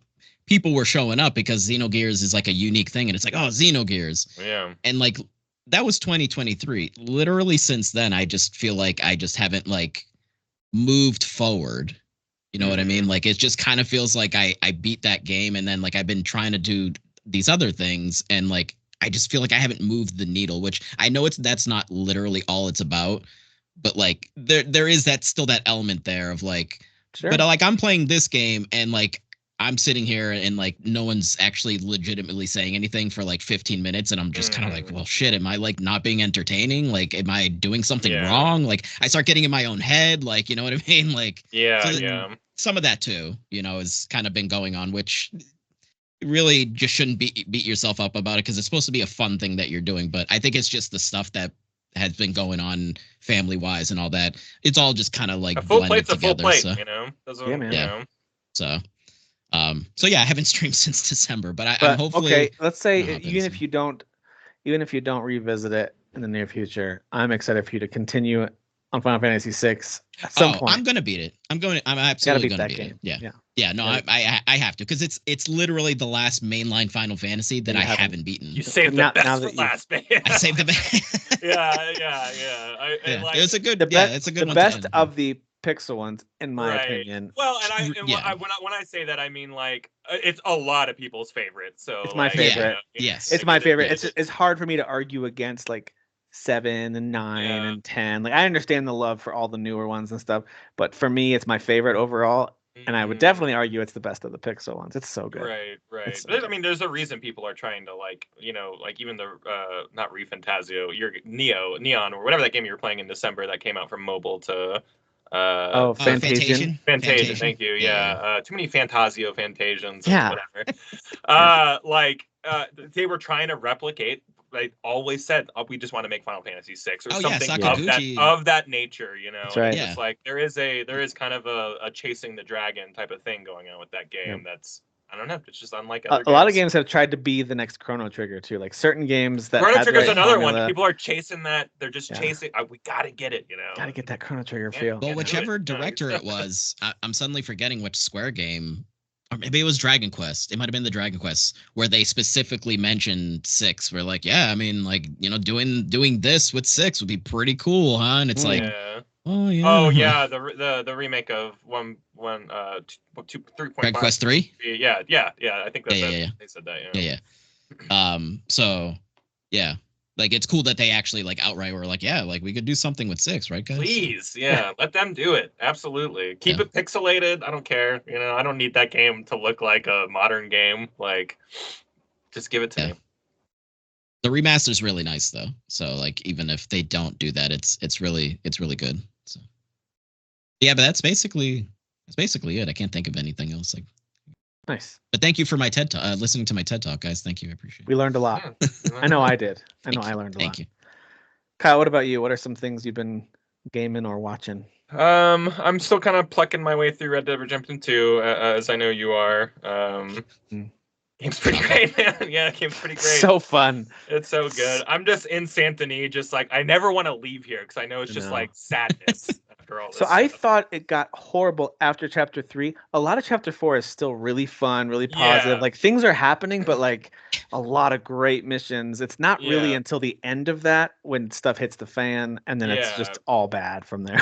It's just heavy. Man, that game is really special though, and it's just being able to play that on the PC, like with like 60 frames, just all that stuff is just like I'm really having just a beautiful experience with this game. It's really something. Still, I've actually found myself doing less fast traveling than I thought I would because it's just gorgeous to like. But even at that, like let's say you do fast travel, the quick cutscene you get so pretty, and you see vistas that are in between where you're going to and where you're going. Ooh. It's like so it's not just like random. Like I took a couple screenshots of those. They're really good. It's the best. That game was so good. Like, that's a nice touch though. I like that. It's like how do you? I'm trying to think of what Grand Theft Auto 6 is going to be, because like if Red Dead Redemption 2 was just Grand Theft Auto 5's like formula perfected and taken even further, and like that's what's just they have their thing. It's Rockstar's formula, and they just take like how do you go beyond Red Dead Redemption 2 in terms of all the like background mechanics and stuff like that? I'm getting nervous. Dude, I'm hyped for crowds- 6. So I'm hyped for GTA 6. It's gonna be really. It's really gonna be. Dude, something. the crowds at the beach, and you're taking a car out to the beach and just plowing through hundreds of people. Yeah, Like, right. That's where Dan goes right away. Yeah. Just right on the beach. Yeah, absolutely. I've just been, I just love buying a new game on Steam. I just love it, and especially when they're like $5, it's just great. Yep. So I picked up like Nier Automata, which again like runs so much better on PC because of the higher frame rate and stuff, frame rate and stuff like that. So that's pretty nice. Same thing with Dragon Quest 11. I've repicked that one back up. It was like $5, and Dragon Quest 11S or yes, yeah. Okay. And it is also like higher frame rate than the consoles can go. It's just a sharp looking game. I've beaten that game before. Sharp. I love that game. Yeah. I just put me in it again. I forgot how dark that game is to start off too. Yeah. It's kind of a crazy start for that game. Yep. I also picked up Final Fantasy X and X-2 because I had to own that on everything. I think I literally do own it on every console it's ever come out on, ever, even PSP, even Vita, like everything. Oh, I don't have those, but I have my original PS2 copy. Yeah, nice, hell yeah. Which also led me to get Final Fantasy 12, and I started that, played that for a bit, got up to playing as Van, and I go, I'm okay. Love 12. Collector's edition of 12. I had the 10. Yeah, I used to have that as well. Yeah. I do plan on playing through 12 again just because I like that game. Talk about a game I really came around on, and I think it's going to be fun. Also, uncapped frame rate on PC. Just it runs. Oh, better. The remaster's great. A lot of these games run better just on PC because of that frame rate. Wild, right? It's just crazy. It's wild, right? It's insane. No wonder people are so crazy about it. I will say, to add a little bit of the negative to it, that's why it's so disappointing when a major Sony exclusive hits PC and just can't run. I know, it doesn't make any sense to me. Yeah, it makes zero sense to me at all. Mafia Definitive Edition just went on sale. I picked that up for like $5. So I love that game so much. Gonna play through that again. So just a lot of games I've played before. Dot Hack GU, all 4 of those games were packaged together a little while ago. I grew up playing. Oh, did you? Yeah, I actually never beat these games. I beat Sign 1, 2, 3, and 4, but I never beat GU. So I'm really. I'm surprised they don't have. Weren't those PS2 games? The Dot Hack games, weren't they PS2? They were, yeah. GU and Sign were both, but they both had 4 games in their series. They were both on PS2, and they both did a really, really ahead of their time thing where like you took your character to the next game, your level. Your move. So like the save file on the little yes, yeah. So cool. you don't have choices. So like the story's not changing, but your character that you brought over, your gear, everything. You don't start the new game and something goofy happens. Not unlike Kingdom Come Deliverance 2, which is again, it's not a knock at all, but like games have this way of going the Metroid situation where it's just like you walk through a energy field and like all your armor falls off or right away you meet the boss and they happen to have a move that drains all your powers but doesn't quite even Symphony of the Night was like this, so like no, these games like you bring your character over, and I remember it just being so revolutionary. So that's been a lot of fun. I'm loving like playing on PC. It's so great. I'm not saying anything anybody doesn't know, but boy, going back and playing old games or any games or even games that are supposed to be running 4K, I'm running in 1080p, but I can get it up to 120 hertz, 180 hertz, that's been doing really well for me. I hate my thing so much. Sorry for the listeners, my camera goes out of focus sometimes. As you're talking when about when I get really excited about frame rates, my camera is like, I don't know. Camera's like easy. Yeah.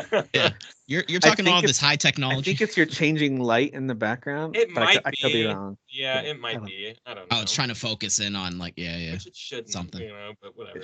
Stop doing that. The only other things that I did go down a little. I knocked off a couple more things on my anime journey, so I'll just go over that. I don't really watching Severance as a show. If y'all, it's an Apple show. It's really crazy. It's like the new Lost, where everyone's lost while watching it.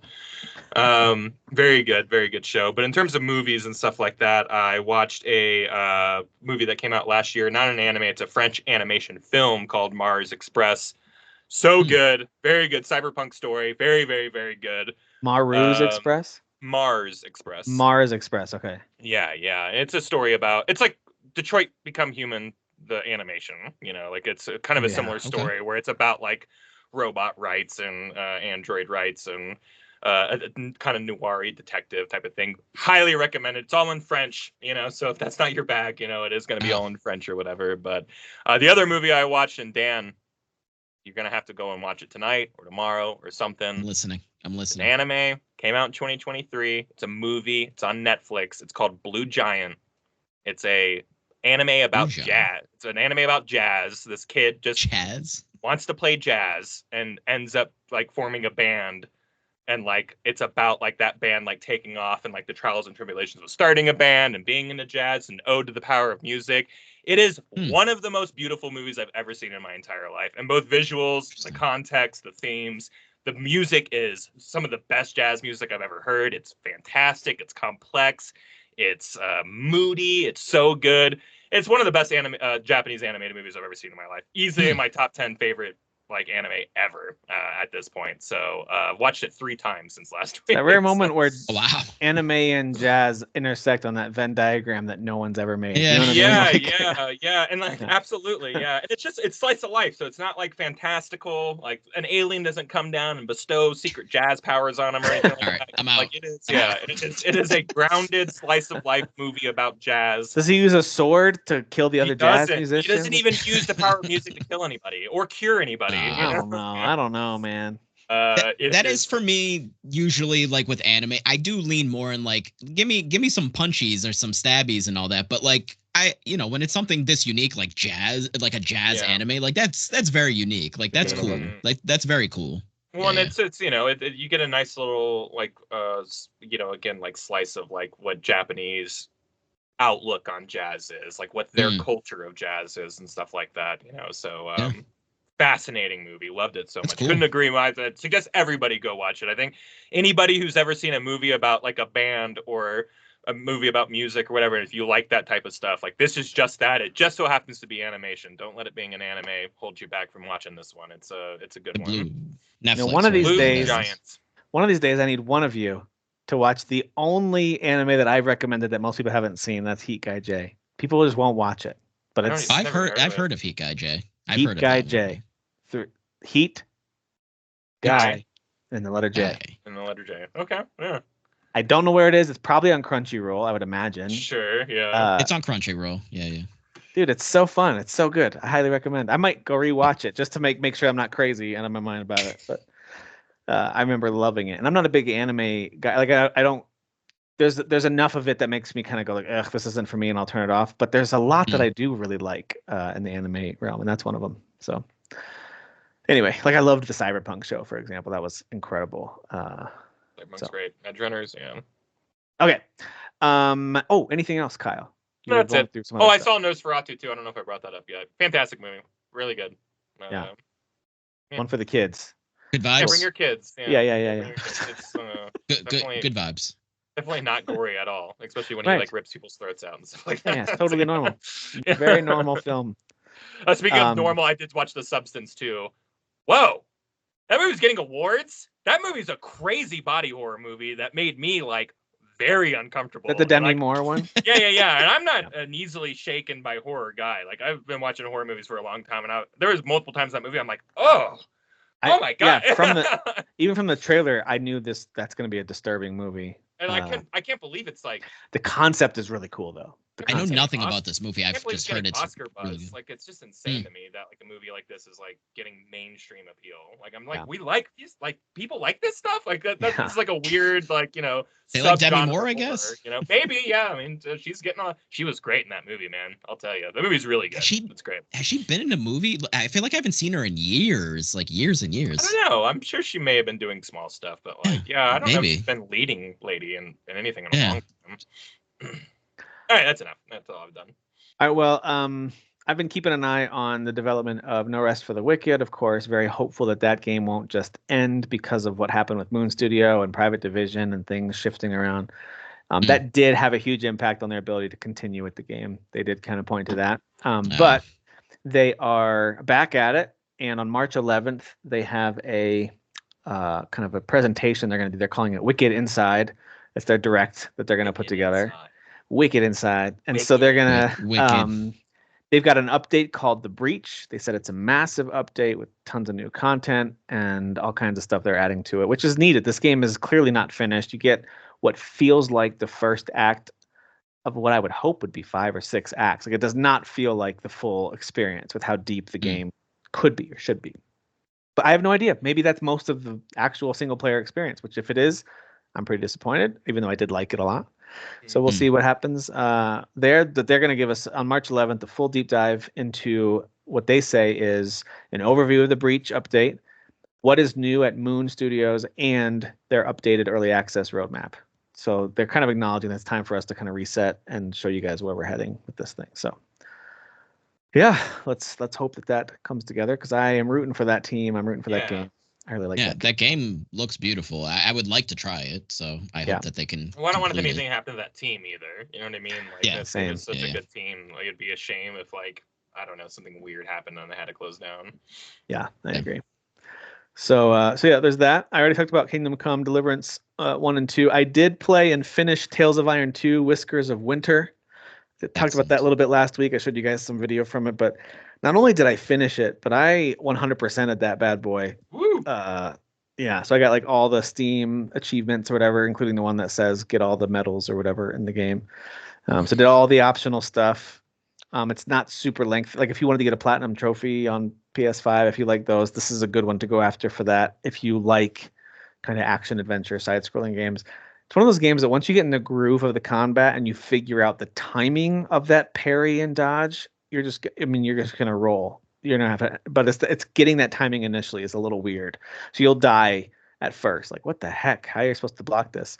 Everything has a wind up. And so once you kind of get into that groove of, oh, there's a wind up, and they give you a huge parry window. So when you see yellow and it's close to you, just hit that parry button, and anytime in that window, it'll successfully parry and stun them for a few seconds, where you can get a bunch of hits in. Very satisfying. And man, the armor in this game, the design is so good. It's just really, really good. I think it's an excellent little game. So I enjoyed it a lot. They absolutely set it up for more content. The last game did have some DLC, which I didn't dive into all of that, but they added some extra bosses and extra missions to go do. And this one ties in to the first game, with your lead character from the first game kind of being a major character at the end of this one. And then they set up some stuff happens at the end. They set up what's going to happen in the next one. And by the way, they don't shy away from the Game of Thrones references, and sometimes even Star Wars. There's even a little bit of a Star Wars reference, and but mostly Game of Thrones, where it's the Whiskers of Winter, and the idea of, like, you are the Warden of the North, and eventually you go down to the Crimson Keep that's in the South, because and you're warning them, like, hey, this fight's coming for you too, so you should join us. You know what I mean? Like, it's I've seen that show. Yeah. So there's a lot of elements that are very tied in with Game of Thrones, and then a lot of it is its own thing. It's not like it doesn't, like, it's just elements of it that you're like, oh, that's funny that they did that. I like that. That's funny. But with Star Wars, it's a totally optional side thing where you go hunt down this frog general called Glubba the Gut. Oh boy! All right. And you hunt him down to his headquarters, and you go into his throne room where they're all laughing and partying, and then he pulls a lever and you fall into a pit where and then an enemy character gets eaten by a giant toad called Toadcore. Toad, Cor. I mean, it's. I mean, they're not even trying to pretend like that. I mean, it's very. Nor do I want them to. That's. But it's very wink, wink, nudge, nudge. Like, hey, we like Star Wars. Do you like Star Wars? Like, I don't know. I had so much fun with that stuff. None of that stuff bothered me at all. Like, some people probably hate it. Those are perks. Those are perks. Yeah. So I found most of that to be a lot of fun, and they don't shy away from it. Man, great game from a great developer. I really, really enjoyed Tales of Iron 2. And then, definitely Red Dead Redemption 2, spending a ton of time there. I got to tell you, there's systems in that Rockstar, I can't wait to see what they do with GTA 6. I was thinking about that the most recent time I was playing it. Like, hey, what elements of this are we going to see in a modern day, like, fake Miami or whatever the setting is going to be, right? And so I'm thinking, for example, if you help random people, like, they'll be like, hey, I got bit by a rattlesnake. Hey, I got my leg stuck in the bear trap. And you help them, and then as you go back to town, and the closest by town, and it'll wait for a while. Sometimes it'll be many missions later. All of a sudden, you'll just happen to be back in that nearby town, and they'll be like, "That's the guy who helped me," and he'll, like, pay for you to get something for free out of the local store or whatever. Mm-hmm. And I'm like, that's such a cool system, because I had forgotten that I helped this Yeah. random dude get out of the bear trap. And you can, as you're walking up, he's telling the story to someone else, and then he sees you. He's like, that's him. I can't believe that's him. I love that stuff. So like, it makes the world feel super alive and like. Well, and that's not, you know, like, and it eases you into a case of like, oh, I want to help everybody, but sometimes it's a trap, you know. Sometimes, you know, so it's like they do this such a good way of like it being ambient, and like you never really know what you're getting into. Is this damsel in distress really by herself? Did her horse really die? Should I take her back to town? Are there people around this bend that are ready to ambush me? I just love that stuff so much. I will say, if you're in the Northeast, if you're in Murphy country, almost never believe anybody, because those guys are crazy and they will try to eat you for real. Yeah. They're crazy. But it was funny, down in that Lemoyne County, down in the swampy areas near Saint Denis, where you're at right now. There was a guy that he had gotten bitten by a rattlesnake. So I gave him some health cure and whatever, and he was fine. And he even rewarded me later, and I didn't think anything of it. Same exact NPC. And I was like, oh, they recycled it. Sure. Like, whatever. I was just like, that's fine. But no, the guy actually said, I can't believe this happened to me again. And you're the same guy helping me again. I was like, they even built that into the game. The idea of you saving the same guy twice from the same thing. And he's like, I feel like such an idiot. You know, like, I loved that, man. I thought it was so clever the way that they did that. That's but anyway. The best stuff about open world games, though, is like that. And like, you could totally like almost like it have a future where people like overwhelm, where it does feel like an actual other like Earth, or so to speak, where like every individual NPC is like living a life, and like they're driving to work and like have kids and stuff, like and like all this stuff, you know, you bump into them at the grocery store or something, like it is nice having that like familiarity with like NPCs that really don't matter, you know what I mean? So like when you go into that town and you do see that guy in a blue shirt and the white hat or whatever, you know, who you did save from whatever, like it's cool. Like there's a sense of like, oh, I exist in this world, and this totally fake thing, I totally exist in it, you know. They do some great job with character development too. That I think I flew through this game too fast first time I played it, because I remember these moments, but they didn't hit as hard because I was just cooking. Like I was just flying through the game. I skipped a lot of the side stuff, and then I finished it. I was like, that was awesome, and I moved on. And now I'm really, of course, as we've been talking about it for a few months now, taking my time and really exploring the whole world. And so there's so much character development that even though I knew it was there, I'm appreciating it so much more. Like the idea of you early, like one of your second or third quests in the game, once you kind of settled into your first camp, is going to collect money that people owe. And there's a family, and they're begging you not to. The dad's super sick.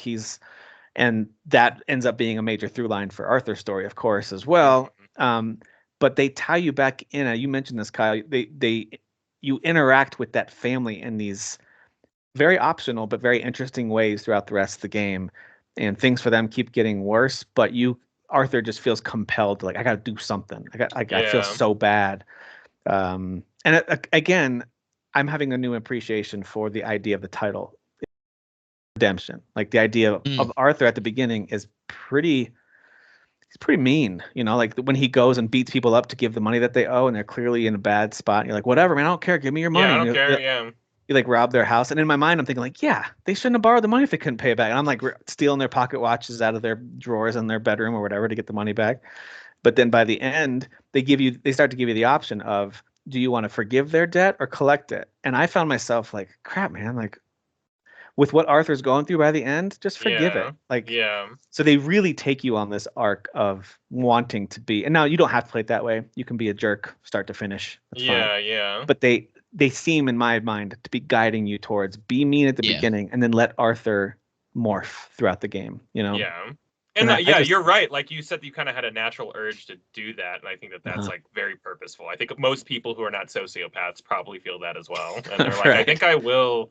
Yeah, I am feeling something here. I am going to play into it a little bit. It feels natural to do this, you know? That's right. Yeah, I love it. And then there's even one of my favorite side quests that I think I might have done one of, but didn't think much of it. There's this widow who's going to die if you don't help her, but she doesn't know how to hunt for herself. Her husband just died. She's from the city. She's up in the top right corner of the map, and she's burying her husband. And you teach her how to hunt, and there's no ulterior motive. They're not trying to introduce a new love interest or anything like that.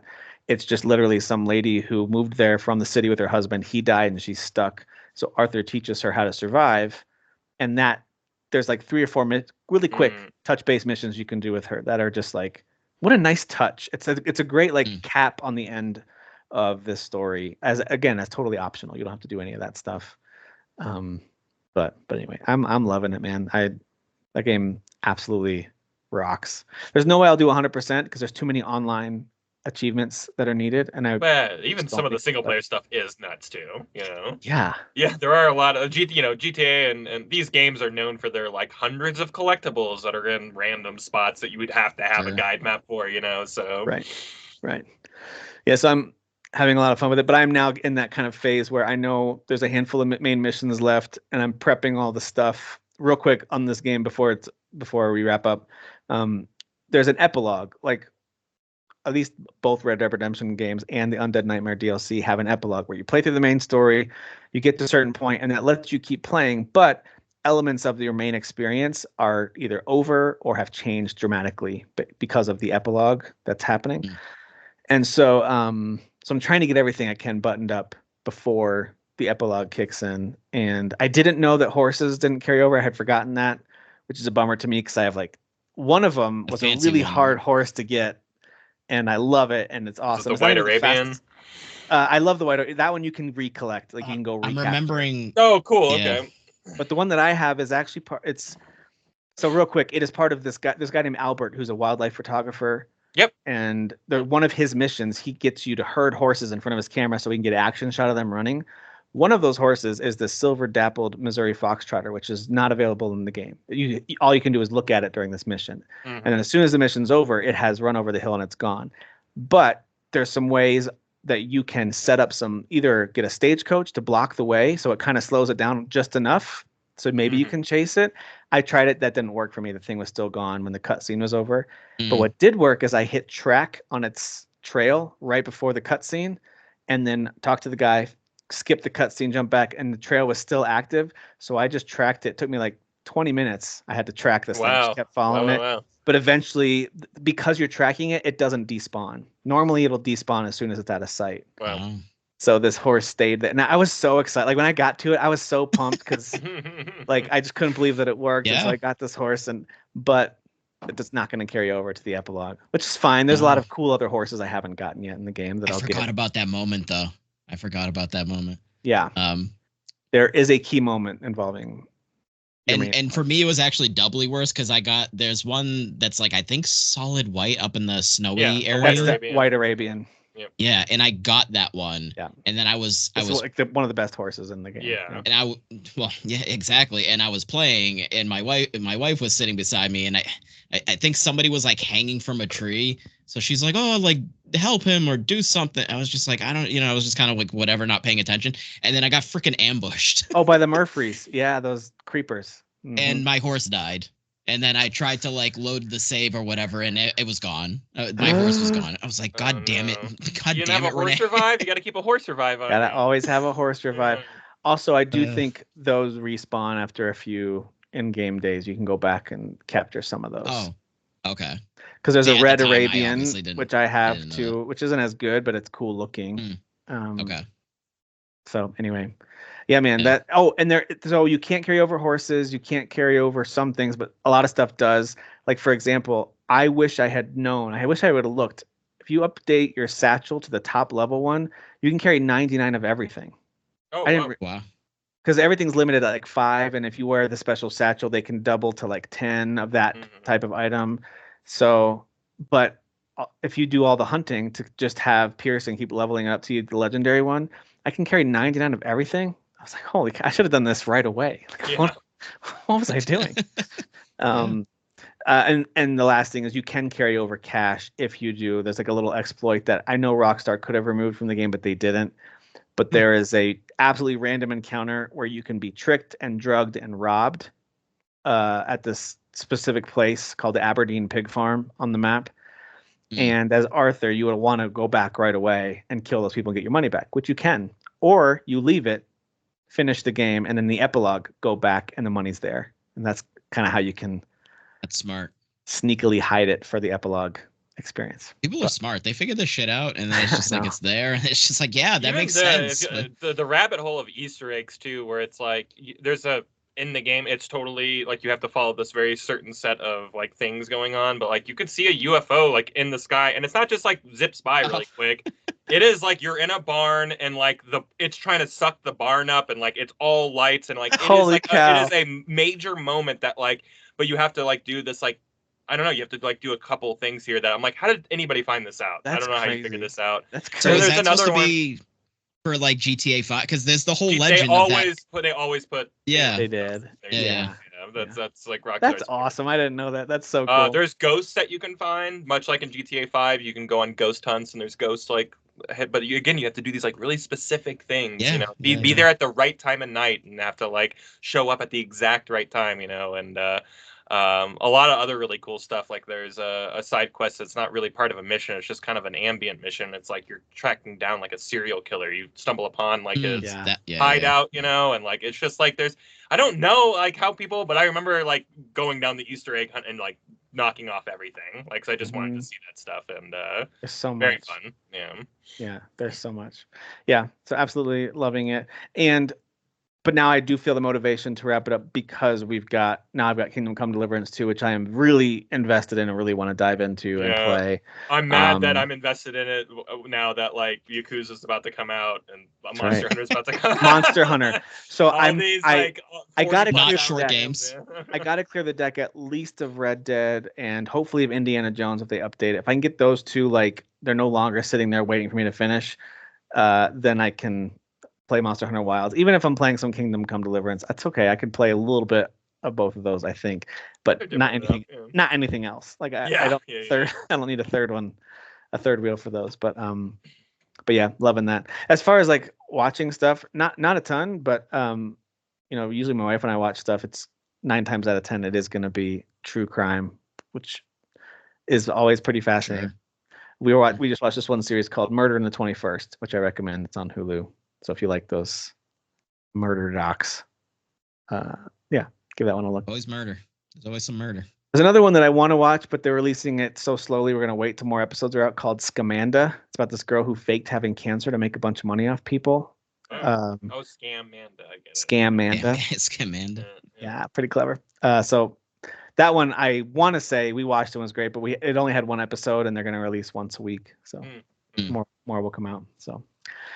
Anyway, I think that's pretty much everything. I'm hoping tonight, it's not too late here, I'm going to dive back into Kingdom Come Deliverance 2. I would love to get to the point where the game's like, no, figure it out, you know? Yeah, because it's very on rails where I'm at right now, not in a bad way it needs to be. There's Same way here. too many mechanics. Like, there's so Same many. Same here. Teach me. But, like, yeah, teach me slow, but I am ready to be like, okay, here we go. At some point, release me out there where I could just like, oh, you want to go hunting? Fine, go ahead and go do that. Like, you want to go do, like, at some point. I know the things I want to do first are go get my dog and go get my horse, like my horse, not just a horse, but my horse. Yeah.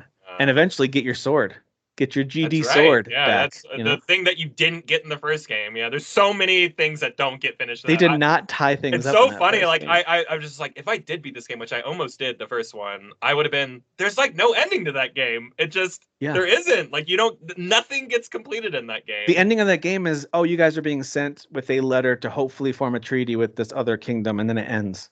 Like, it's not like you don't like beat up your like you kind of beat up your rival that steals your sword, but he leaves with your sword, and like you don't even get revenge on your dad. So it's like it's just like that's the whole story. Yeah.